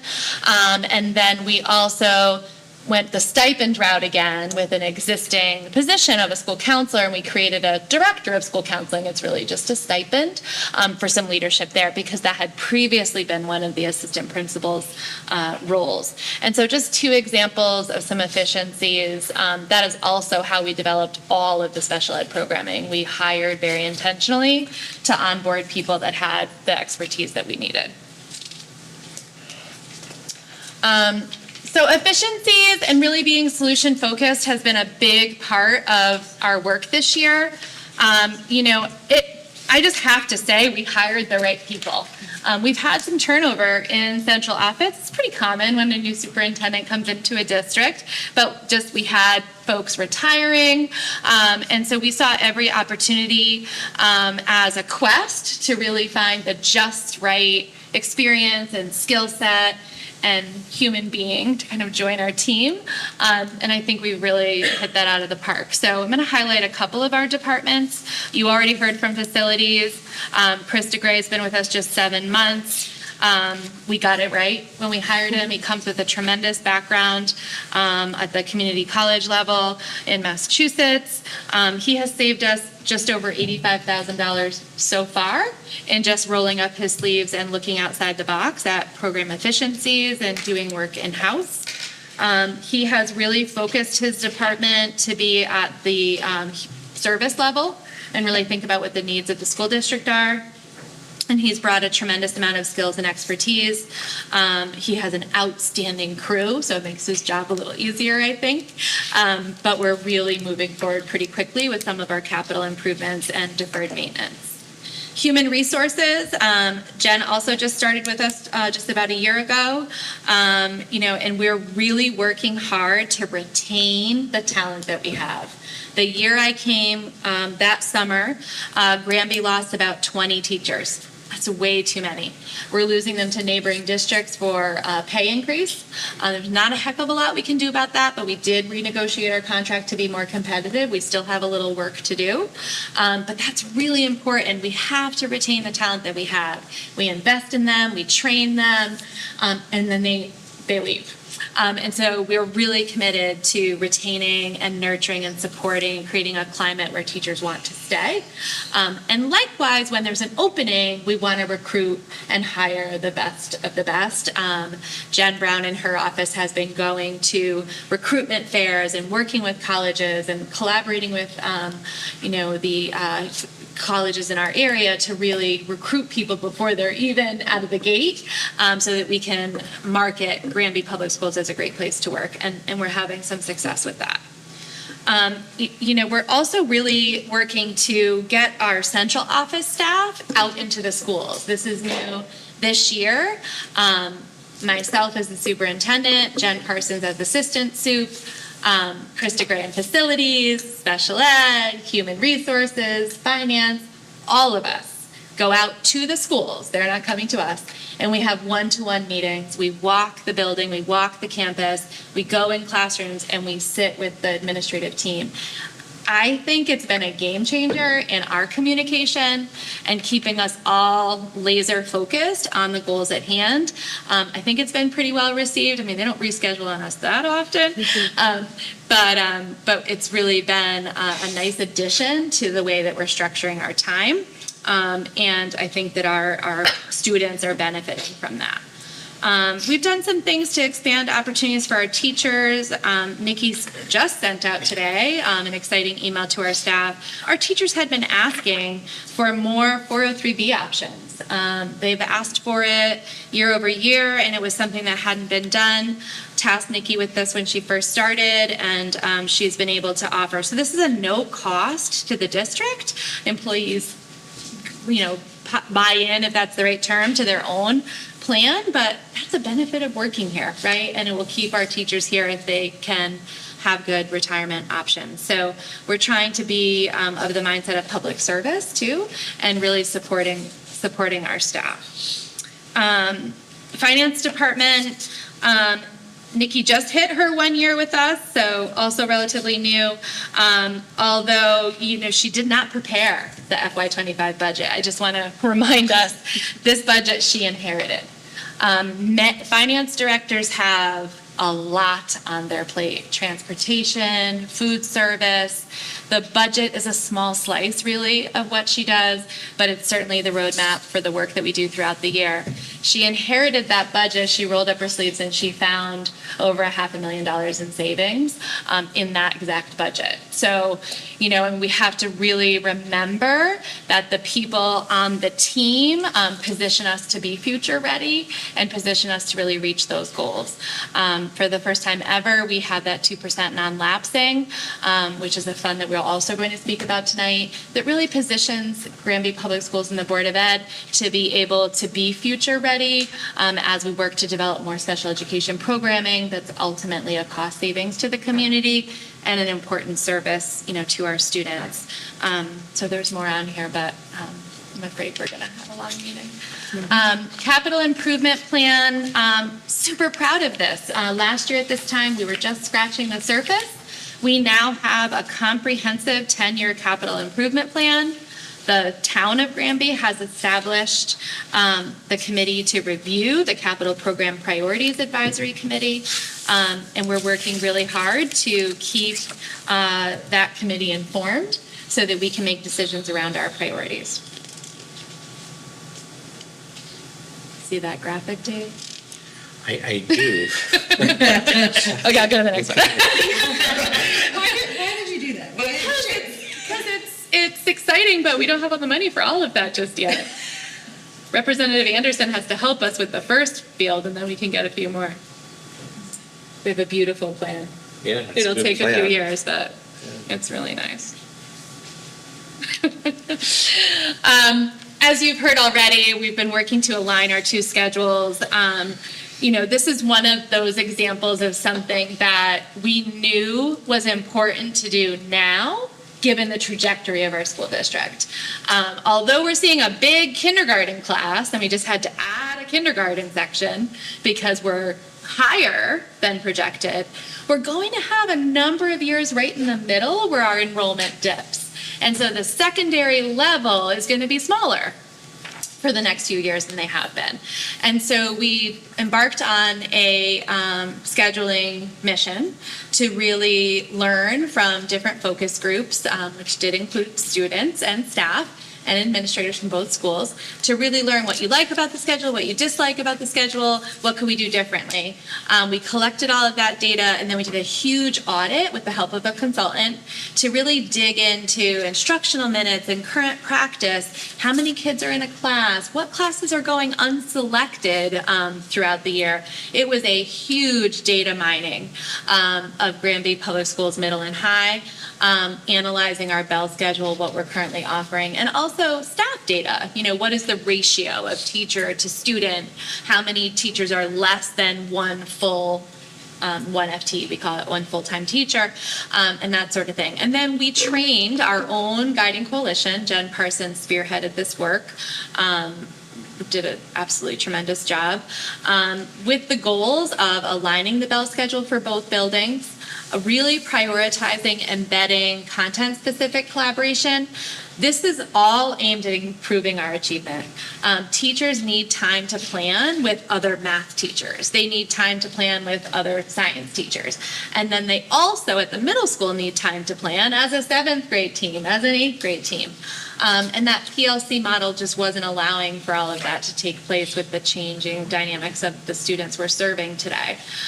We also knew that we have cohorts of students moving into the secondary grade levels that need more intervention than they used to. Intervention was often an elementary focus, early literacy, reading skills and math skills, and then by the time kids got to the secondary level, you didn't need it as much. We're not finding that to be true.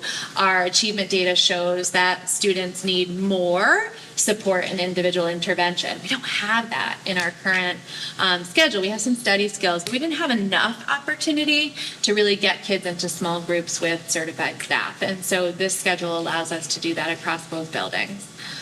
We also do have lower enrollment and single sections, like only one class for one teacher. There's no other like classes. As those numbers ebb and flow, we want to be able to keep a robust course offering for kids. So we have to be really creative about how to do that. And so by sharing a schedule, we could free up the tech ed teacher at the middle school, as an example, to teach a class at the high school, so we don't have to eliminate the course. We just might have to look creatively about how to provide that service. And so, we are really pleased. 3 of our neighboring school districts have reached out to learn what we've done so that they can try to replicate it. Jen Parsons and I were just invited to a national conference to look at Granby as an exemplary model of how to really mine your own data to make decisions. And so I know that there's going to be some growing pains, and I know everyone's not going to love it, but I do think that there's a lot of benefits for our students and for our school district as a whole. We've already talked about a lot of this. Just a few quick celebrations. We've talked about many of them. Yesterday, we found out we were awarded a grant, $5,000. This is really unique. It's going to go directly to families that need support for tuition if they wish to be in our preschool. Hartford Foundation for Public Giving had a quick, easy grant application that we took advantage of. You do have to pay tuition to come to our preschool, and we want preschool for kids that need it, and so we were excited to have that. We did just get a pretty exciting award for the high school called an innovation grant.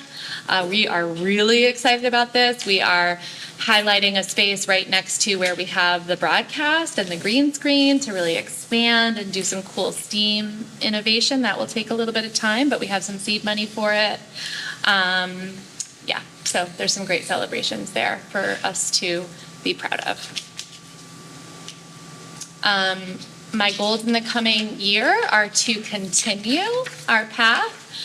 Student achievement data will be presented in the fall. As I shared, we're still doing makeup exams, we're still doing NGSS. The data is not complete and it's not certified by the state, but we will be able to release it sometime, usually the end of the summer. Community engagement and communication. We're really excited about year 3 of the plan. Some pretty exciting things, including the adoption of something called Parent Square, which we're going to start pushing out and educating everybody about. We are embarking on a new strategic plan, which will be a big undertaking that the board will be a part of. And we're looking forward to onboarding the new SRO. Continuing with our special education program development, really good capital work, which we're going to talk about in a moment, and then assessing the first year implementation of the schedule and adjusting accordingly, continue to develop and expand our course offerings. Do you have any questions for me? No, thank you. That was a lot of information. I know, I tried to go Superintendent, fast. I know. I'm sorry. One of the things I wanted to talk about real quickly was in regard to the schedule, because we did hear a lot of comments at the last meeting in regard to that, and that some students in particular didn't feel it was the best option for them, and the changes were not necessarily for the best. And I wanted to ask, how are students involved in the focus groups when you evaluated this? And then it's my understanding too that some of the improvements that are going to be happening here, we're going to be able to offer more programs because we'll be able to consolidate classes. So, I mean, Yeah, I mean, it's really about the foundation for the work that's still to come. You know, we see this as like a 3-year implementation because you can't implement a new schedule, write new curriculum and courses, get those approved by the board, and get it all going next year. But we do think that by getting this foundation, the shared schedule at both schools, it opens the opportunity for some new course, and we're really talking about modernizing our course offerings more than adding new courses. We're a small place, right? So I don't want to lead us to believe that we can just create lots of new courses and offer those. But we do have to audit our current course offering. We learned through this process that there were courses in our program website that just haven't run in a while. We know that there's low enrollment courses, so we're really using the data not just to change when the classes are meeting or how much passing time there is, but we're using that data in this next year to say, you know, what courses do kids really want more of? What courses have not run in a while? What courses are a little outdated, particularly around our elective offerings? And when you think about world language and electives, that's where, unfortunately, we will tend to not be able to run because it's a singleton class. But if we have an art teacher at the middle and the high school have a shared schedule, they could perhaps collaborate and learn each other's curriculum and offer more coursework. Tech ed, Mandarin, those are all examples. I know that Jen is on the edge of her seat wanting to answer this for me. So Jen, please feel free. And students were involved in focus groups. Can you share anything more about that selection process? It was a year ago, so. Sure. Yeah. So, excuse me, last spring, both the middle school and high school solicited volunteers for focus groups. And there were surveys that went out and focus groups that met to offer feedback on the schedule, what's working well, what isn't working so well, and every single student's schedule was shared for analysis. So directly or indirectly, all of the student experiences are feeding the work that we're doing moving forward. And then we also did a lot of comparative analysis to other school districts around us, like around passing time as an example. Students are worried about a 3-minute passing time. I don't often like to do this, but I recently worked in Glastonbury High School. There's over 6,000 students in Glastonbury. They have a 4-minute passing time, and the school is, 4 times the size of Granby. So it's a 3-minute passing time is very common, and it can be done, but it feels uncomfortable and it's new and different, and we're going to be as, relaxed and welcoming about that as we can as people adjust. So I understand the nervousness because it's something new. We did have follow-up conversations with students. I think we're getting to a better place now that we're realizing, here's my real schedule, here's what it really looks like. And this Friday, the teachers will be spending a good chunk of their PD time on the schedule additionally as well. Does anyone have any questions on the board? I do. So you had mentioned emphasize screen-free schools, and I really appreciated that we all read that book, The Anxious Generation, and I've really become very concerned, both as an educator myself, on the effects of what students are exposed to with their phones, carrying around a little computer that's constantly in their pocket, and I've seen such a decline in some cognitive skills and students' ability to focus as a result. So I know tonight is not the time to get an answer to this, but I'd be curious to know what kinds of what are we doing? Programs, what are we doing to address this? I'll give a 10-second answer, but it will be on our agenda in the fall because you may remember as a part of the budget process, we did not choose to spend what we've traditionally spent on our replacement cycle. And we're going to use that as a pause opportunity to say, is every kid a one-to-one Chromebook still the best practice for our school district? How are we using screens? How are we, so we're going, more to come on that next year for sure.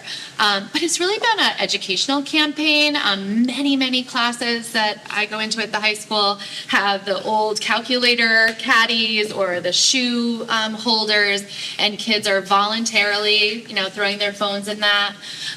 We have some signage up at the high school. We did a showing of screenagers. There's now a teen version of that was shown to the students. I don't know how well it was received, but the message was certainly shared that this is important. There was also an evening showing of screenagers for families, which I attended. And then we have a counterpart to the elementary, which we're hoping to do next year. And so there's some natural ways that we're just really working on educating, and I think starting the conversation is really important. This is a decision that families have to make about when children start on that phone. The research really says that that's the pivotal time, is when do we decide for our own family that our child is at the right age to get a phone. And then it's all the social media stuff. So we have our eyes on some additional work in that arena next year. Thank you. To your point, just as an educator, I think taking the phones away has been the most important thing we've done in my 31 years. Like I would the agree. biggest effect size on student achievement. It's been amazing. They took them totally away in West Hartford? Yeah. Like, no, not in the school? No, they're allowed in the hallways, but when you come across the classroom threshold, it's got to be away. And the kids are they're way more focused, because just like sleeping with it next to your head, which is a bad idea, the dings, the constant The buzzing in your updating, pocket. you can't help but your subconscious is even waiting and anticipating, so you're not really engaged in the classroom. So when you have to shut it off and put it in your backpack, you're more engaged. And kids tell us that too. We've seen a measurable increase in student achievement, like an actual effect size. So I completely support it. Yeah, I mean that's what our kids have to do. They have them out in Yeah. the passing time, but they don't have them out. And in study halls, they have them out, cafeteria, they have them out, but every classroom I'm in, I have not. I mean, I've noticed a marked improvement. That's good. My question for Sherry, what are you most proud of this year? Good question. I am most proud of the connections that I've made with folks across the community. I feel like I'm a part of Granby, like the fabric of the community. And I've been here a pretty short time, so that feels really good. And in connection to that, I'm super proud of the people that we've hired that are likewise very woven into the fabric. We have a really strong team. Jen Parsons became our veteran leader overnight almost, and she's kept that North Star going, and then I've just come aboard and helped her. So I'm really proud of this community. It's a really great place to be. I'm enjoying it. And I think we're using that community focus and being a part of something to instill those values in our kids around like the inclusive special ed programs. And just when I hear teachers say to me, I know, all kids can, that feels really good too, Thanks for asking. Yeah, it feels like just yesterday, Jen and I were the rookies. All of a sudden, we're the old timers here. Amazing what 5 years can do. She loves it when she is the historian in the room. Yeah. Well, what did we used to do, Jen? Anything? Any other questions? We've done a lot. Thank you very You're much. welcome. We still have a lot more to do. You guys are all warriors out here, and I appreciate it, but if you do have to go, we are not offended. You are not forced to sit here. So we're going to be doing some policy stuff. But you're welcome to stay and listen. Definitely, I'm just saying, I know the hour is getting late. Okay, so we have a first reading of revised policy 5131.911, school climate. Jen? Sure. So this policy, the school climate policy, is coming directly to us from the state as a result of legislation in the past 2 years. It is replacing an existing policy that is currently labeled bullying. And there was legislation to shift the definition of bullying, to add a category of challenging behavior, and to talk about how restorative practices and restorative discipline work hand in hand with some of the more punitive measures that have historically been associated with discipline. This policy, we really have zero ability to change it. The choice that we had was when to adopt. So the policy came out about a year in advance, but all districts are required to adopt it and implement it by July 1. And our subcommittee, when I brought it to them last March, decided that we wanted to hold and not be one of the early adopters, but to continue with our existing definitions and policies and practices this year and give us the time for a year of professional learning. And that was a very wise decision, based on how it played out here. And so we are about 85% in compliance with the practices in this policy already. And just we'll need to make that shift in the definition of bullying and the addition of challenging behavior. And so the state is also providing us with forms for reporting. And I believe, and Superintendent Burke, feel free to add on to this, it was also shared that the state will be assisting with some of the messaging to families to support definitions, learning, and also to let all families across the state know that districts aren't deciding to change the definition of bullying. It really is based on a new state legislation. And this was reviewed in curriculum? Multiple times. Okay.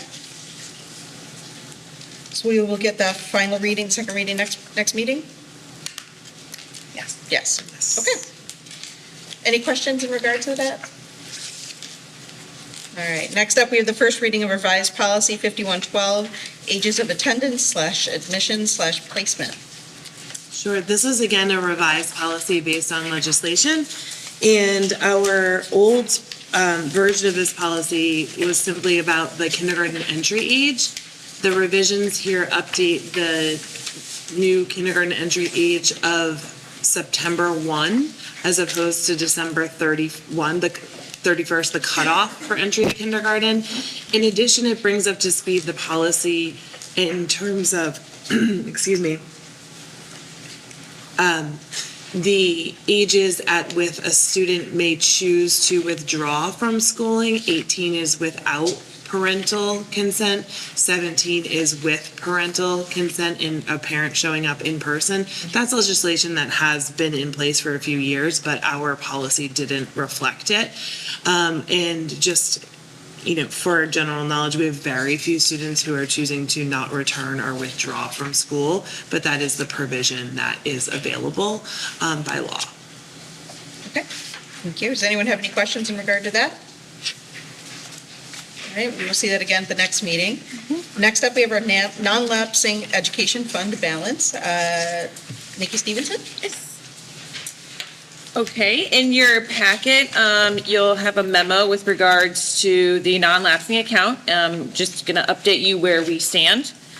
Just as a reminder, on September 18th, 2024, the Board of Education approved the creation of the non-lapsing education fund. The establishment of this fund allows local boards of education to deposit unspent education funds up to 2% of the previous fiscal year's budget appropriation into this account. And it's to only be spent on education expenses. In FY24, the board approved a deposit of $35,269.86. Through May 5th, the non-lapsing education fund equaled $35,875.95. This is inclusive of the original deposit and earned interest. To date, there have been no expenditures expended from this fund. Moving forward, administration will determine and propose an amount, if any, to the Board of Education for their consideration and approval annually at the first Board of Education meeting in September. This will allow sufficient time for administration to reconcile the prior fiscal year, deposit the funds, as well as complete the town's financial audit within its traditional timeframe. Lastly, we will continue to provide the Board of Education with non-lapsing education fund balance, inclusive of deposits and expenditures, on an annual basis in September. Does anyone have any questions in regard to that? Actually, looking at it right now, I do have a question. So this paragraph here, moving forward, administration will determine and propose an amount. if any, to the Board of Education for their consideration and approval annually. So that means, so each year separately, or does it mean that in September, they're going to propose an amount that's going to be done or intended to be done every year? No, so each year would be separate. So after the closing of this fiscal year, dependent upon the available funds that we have, we would come forward to the board in September and propose an amount to be deposited. And then the next year, the same process would happen. Depends on each year's Each year, performance, it could basically. be different. Yep. Yeah, what's left, if there's any funds left. Just to clarify, Right. thank you. Yep. And you can accept our recommendation as is, you can adjust it or deny it completely. It's at the board's discretion. Thank you. Nikki, I believe you're still up in regard to the finance and operations report? I am. Also in your report, you'll find the April 2025 budget expense report. As you will notice, this one is quite lengthy. It is a little bit different in the fact that we are asking for two motions with this particular memo. One is the typical monthly approval of the budget expense report. The second will be a transferring and appropriating of general fund savings from this fiscal year to the small capital fund to be used in FY26, which does require a separate motion. So this report is the April 2025 budget expense report, but it does include transactions through May 15th. And the reason for that is there has been a lot that has been going on the last couple weeks. And in order to bring you a more complete report, I wanted to include these transactions up until this date. Overall, the budget remains aligned with projected annual expenditures. As is typical, during the school year, both realized and anticipated savings are identified to support both unplanned needs and year-end initiatives while maintaining fiscal responsibility. Unspent funds may be returned to the town for future educational use or deposited into the Board of Ed Non-Lapsing Education Fund, which we just discussed, reinforcing our commitment to Granby's public education. As year-end progresses, fund transfers will increase to support key purchases and initiatives, including covering negative account balances via line item transfers. Transfer requests requiring board pre-approval are included at the end of this memo. Currently, the personnel unallocated line has a balance of approximately $267,000 due to staffing changes, vacancies, and leaves. These funds are no longer anticipated to be needed for FY25 personnel expenses. Additional program savings, particularly in special education, are also expected. Please note that invoices for goods and services received in May and June will continue to be processed through July. As previously mentioned, at various times throughout the year, special education expenses are trending well below budget due to a variety of reasons. Such reasons consist of three main contributing factors comprising of certified personnel, tuition, and transportation. The high school psychologist, which is the certified salary, this employee resigned during the school year, and due to the unique needs of this position, the district was unable to fill it in FY25, which did generate savings. Outplacement tuition, throughout the course of the year, 3 students changed placement, where they returned in district from their initial out-district placement. Additionally, there were 4 students who withdrew from their outplaced program for various reasons, which could include just moving out of the town of Granby, choosing homeschooling, etc. Transportation, which we've touched upon, there was significant savings this year in transportation due to renegotiated daily contract rate, as well as the reduction of transportation for outplacements. As students leave outplacements, as referenced above, transportation also ceases, which does garner savings. Finally, our special education department has been diligent in creating cost savings by alleviating solo riders when possible and arranging ride shares. All in all, this year the district has saved $490,000 in special education transportation alone. So please take note of this type of surplus in special education is very uncommon and can drastically change at what seems like as a moment's notice. However, at this point in time, we do not see any major shifts or changes prior to June 30th.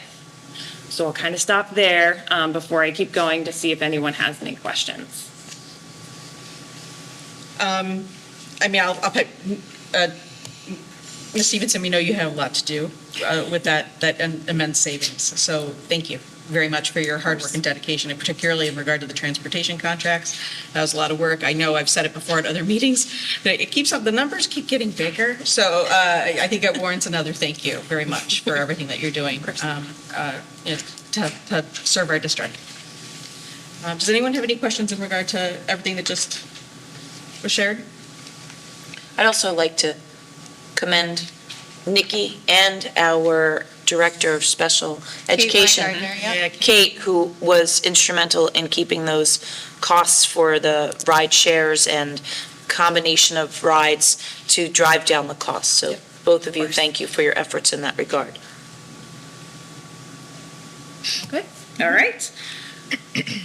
Moving on to the Quality and Diversity Fund. The forecast for the Q&D Fund continues to remain consistent and positive. The fund is expected to end this year with a balance of approximately $200,000.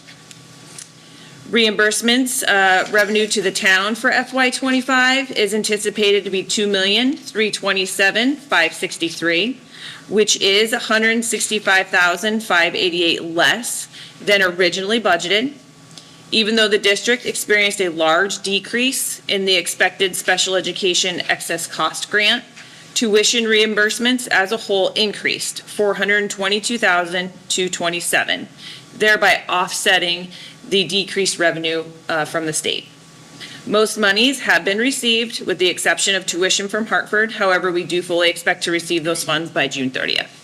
And just to emphasize, that's common. That we That's usually very don't- common. Yeah, we Yep. won't get that money until the end of June. But, yep, they always do send it, so. Yep. Transfer requests. We request the following transfers from other line items with available program balances to cover current supply line items with negative balances. Any supply line items that cannot be covered with other available supply accounts require transfers from other categories, such as utilities.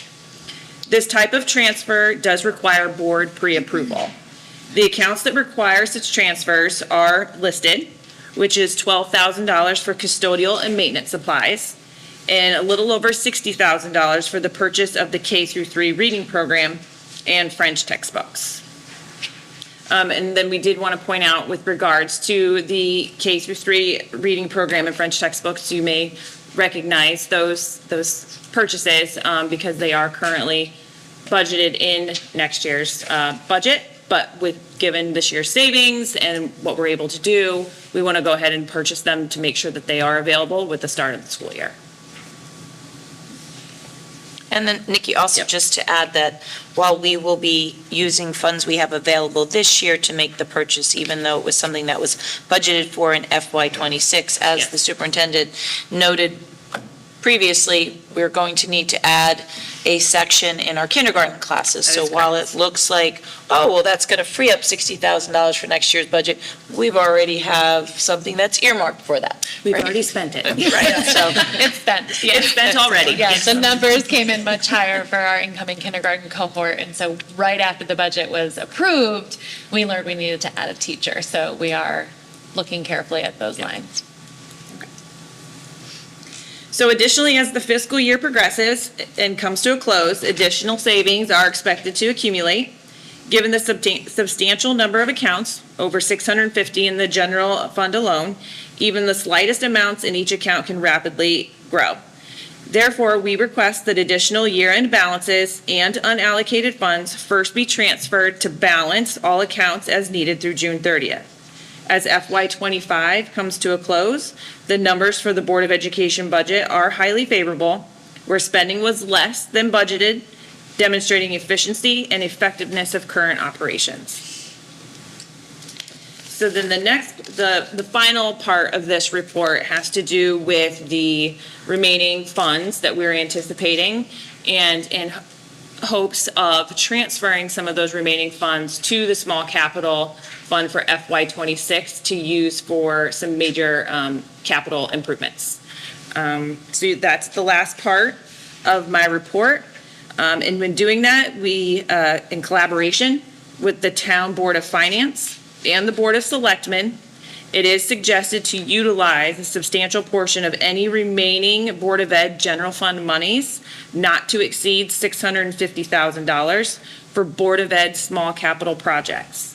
Such designated funds, with the amount to be finalized after the closing of the fiscal year on 6/30, will be deposited into the Board of Ed small capital fund, and thereby requires approval from the Board of Education. The transfer of funds would create an appropriation for the following projects: $100,000 for the Board of Ed central office roof, $130,000 for the high school gym bleachers, and $420,000, which is the remaining amount to the maximum of $650,000 for safety and security. Although, depending upon how the FY25 year ends, that number could fluctuate. It can't go above the 420,000, but it could be a little less. And also, if the board does decide to make any deposits into the non-lapsing fund, that could also alter that amount. But any amount deposited in the small capital fund for the purpose of safety and security will be coupled with the current FY25 appropriated amount of $439,603. So that amount would be added in order to further enhance completing the project for safety and security. As the board may recall, we've been talking about safety and security upgrades for a couple of years now. It's a very costly endeavor, and so through some of the potential surplus, in close collaboration with the Board of Finance, Board of Selectmen, Town Manager, we've had a number of conversations about how to chip away essentially at more than $1 million worth of security upgrades that are necessary in our buildings, and this would get us very close to that, depending on where we end.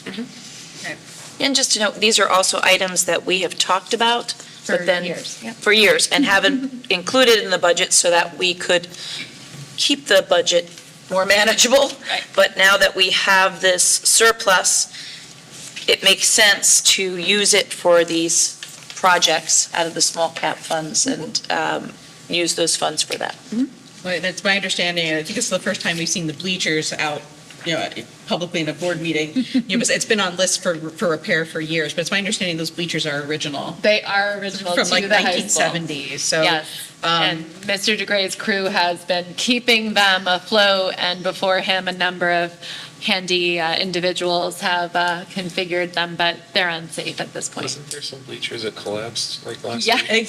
in a neighboring district, not ours, thankfully. when I saw I them, sent that news to Monica that evening. I was like, we don't want to be that was not an intense message to get, and that is not a situation we need to be in. So I'm grateful that we have the opportunity to replace those bleachers. I think they've served us well.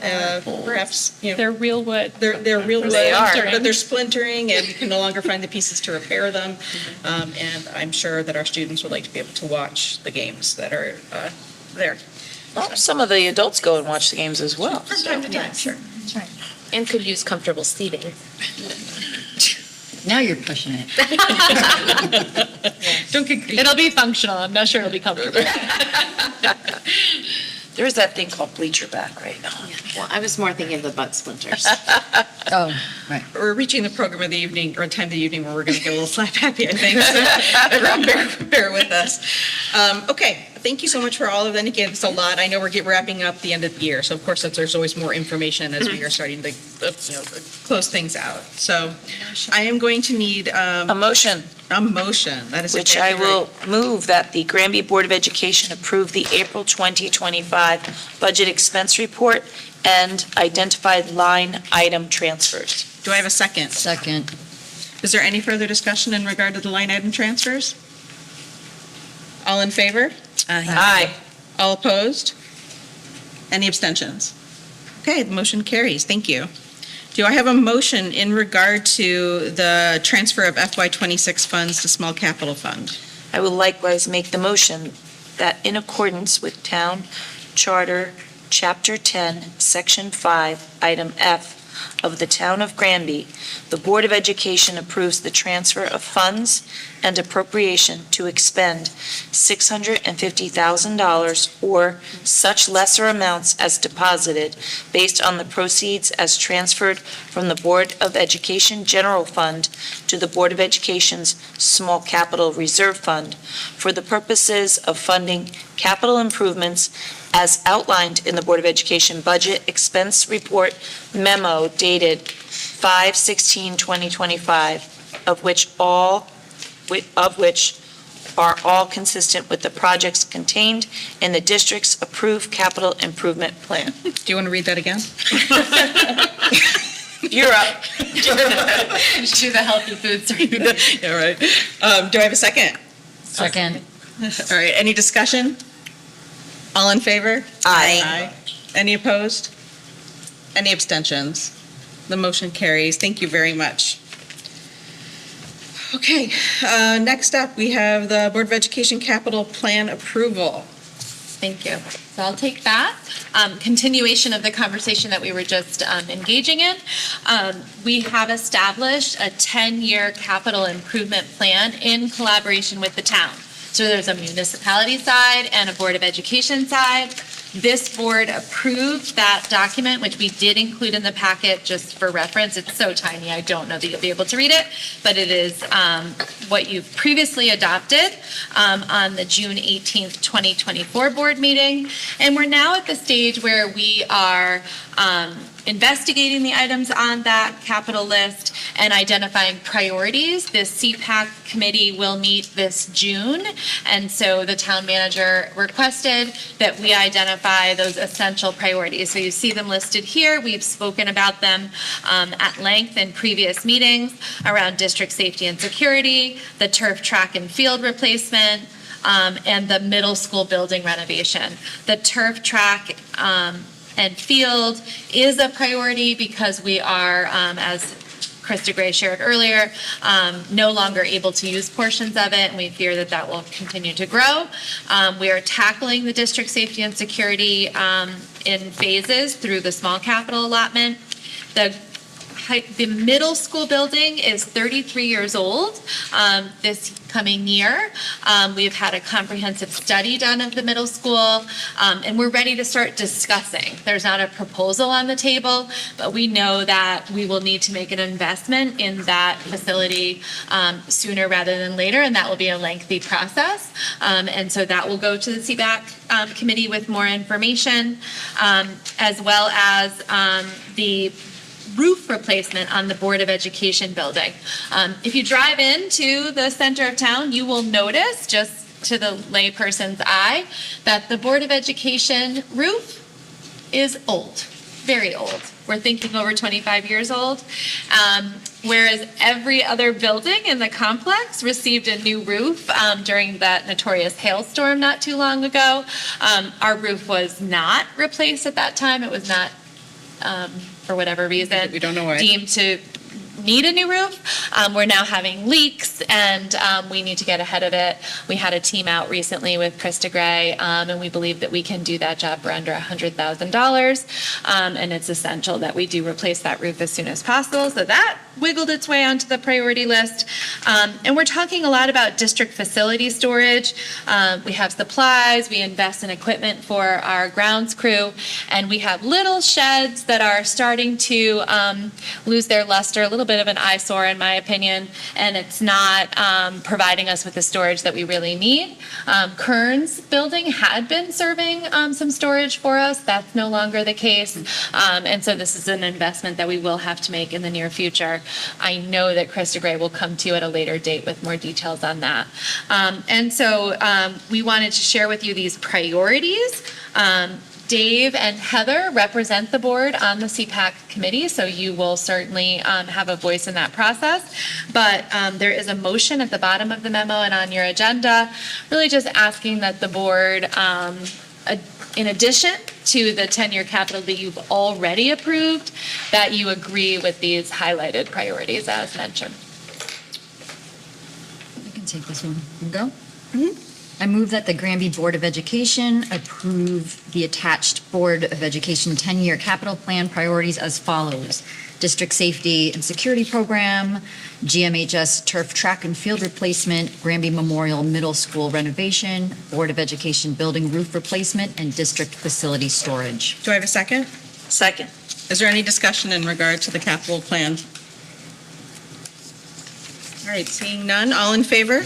Aye. Any opposed? Any abstentions? All right, thank you. The motion carries.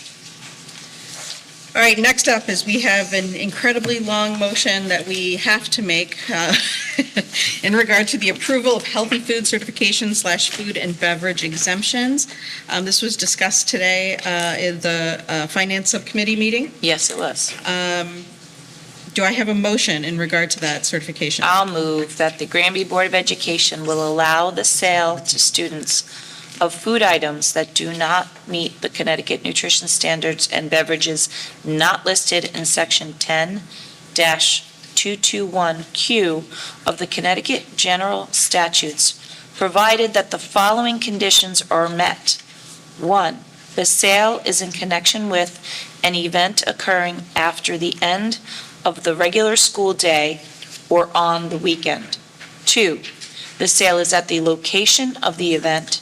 And 3, the food and beverage items are not sold from a vending machine or school store.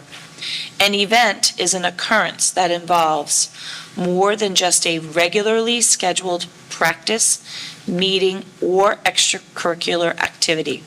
For example, soccer games, school plays, and interscholastic debates are events, but soccer practices, play rehearsals, and debate team meetings are not. The regular school day is the period from midnight before to 30 minutes after the end of the official school day. Location means where the event is being held and must be the same place as the food and beverage sales. Do I have a second? I'll second. Okay. Any discussion in regard to this, Sherry? Do you think you could just give a little background? We must do this by law every year because we are a part of the National School Lunch Program and we do receive federal funding and reimbursement for our school lunch program. We need to attest and the board needs to approve that we meet these guidelines. Any questions? Thank you for that explanation. All in favor? Aye. Any opposed? Any abstentions? The motion carries. Thank you. Next up, we have the second reading and approval of revised policy 5145.5, suicide prevention. This is the second time that the board has had an opportunity to see this policy. Do I have a motion? I'm moved out. I'll move that the Granby Board of Education adopt revised policy 5141.5, suicide prevention, as recommended by the Curriculum, Policy, Technology, Communications Subcommittee. Do I have a second? I'll second. Any discussion in regard to this policy? All right, all in favor? Aye. Any opposed? Any abstentions? The motion carries. Thank you. All right, another motion, and Donna's already said she's motioned out, so. I'll do this one. All right, so I move that the Granby Board of Education approve the minutes from the May 7th, 2025 Board of Education meeting. I'll second it. Thank you. Is there any discussion in regard to the minutes?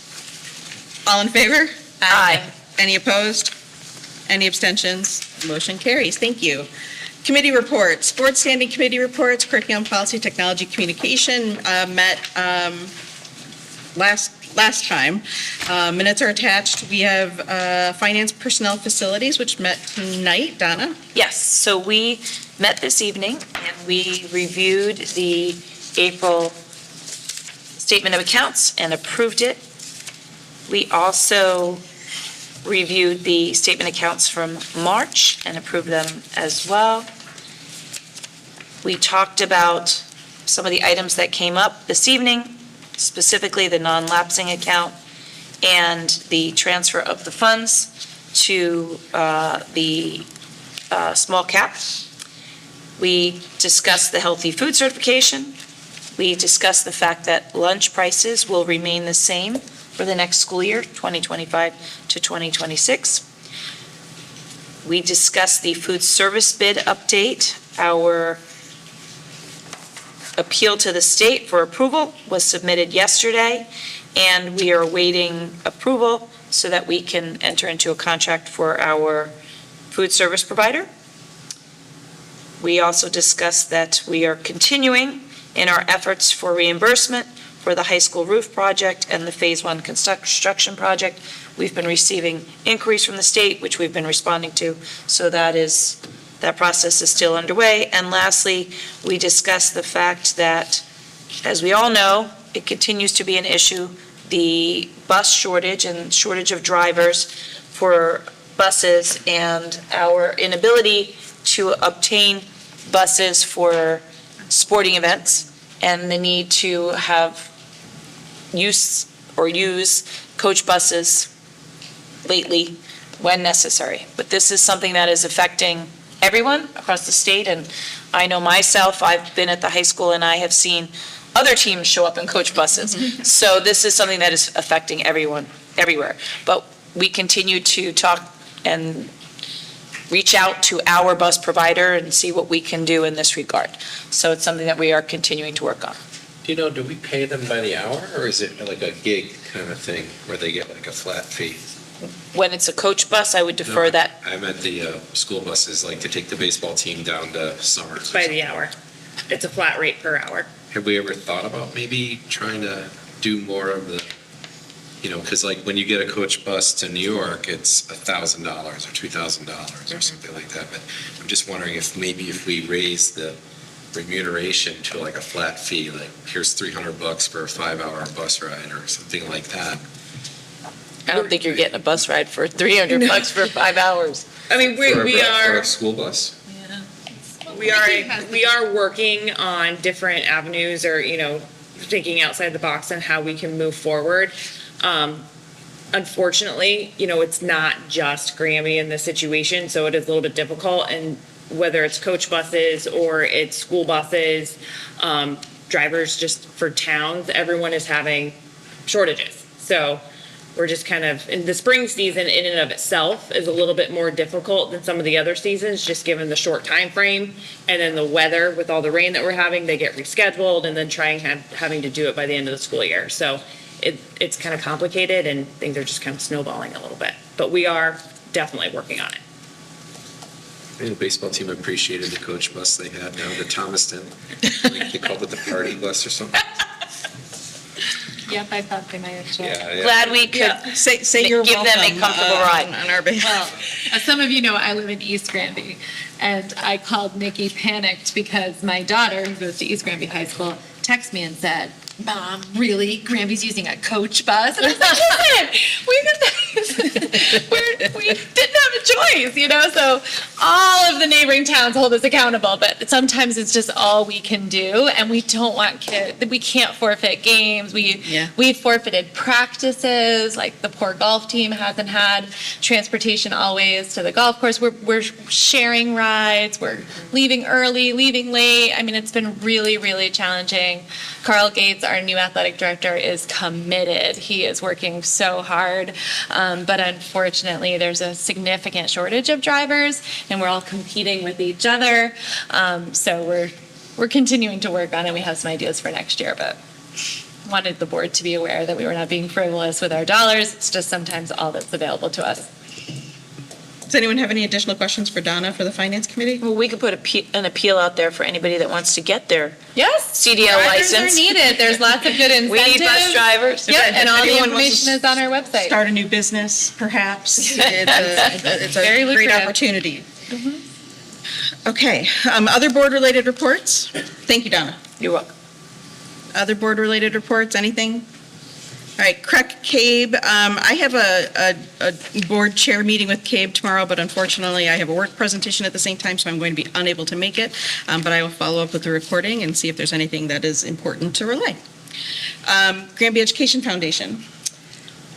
So there was a meeting on Monday. I wasn't able to attend this one, but in the minutes from the April 21st meeting, there was a grant approved for Stony Hill Village for a music performance. So GEF doesn't only fund things for children, but community events that have some educational bent in them. So the Stony Hill folks where we'll be getting music.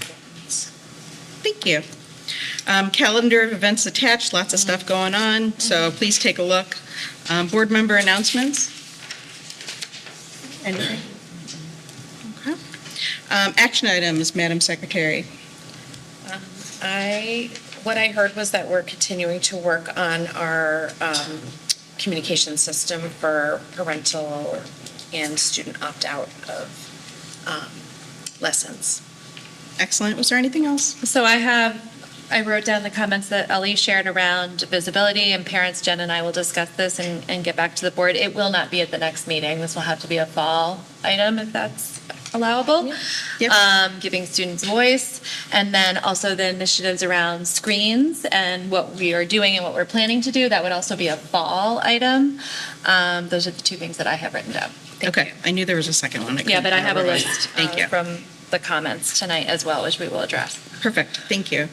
Superintendent's report. So I feel like I've shared so many things.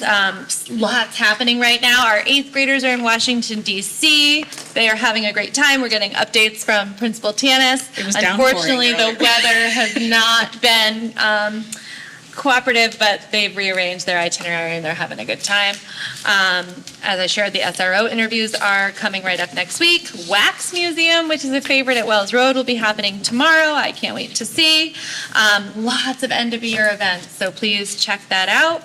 No school for students on Friday. Our staff will be hard at work. No school for Monday for the Memorial Day holiday, and certainly want to thank everyone who gives of service to our country and who we will be remembering on that day. Our next scheduled meeting and our last board meeting of the year is in 2 weeks on Wednesday, June 4th. Excellent, thank you. We now have reason to enter into executive session to discuss the superintendent's evaluation and contract. Can I have a motion? I move that the Granby Board of Education enter into an executive session to discuss the superintendent's evaluation and contract. This was only one line. Second, any discussion? No. All in favor? Aye. Any opposed? Okay, the motion carries, thank you. We're going to be entering into executive session now. They'll be private, but I wanted to say thank you all for sticking out this is an extraordinarily long meeting for us. So kudos to you all for sticking it out. It really was a lot. That's terrible. And we appreciate you being part of it. Yes.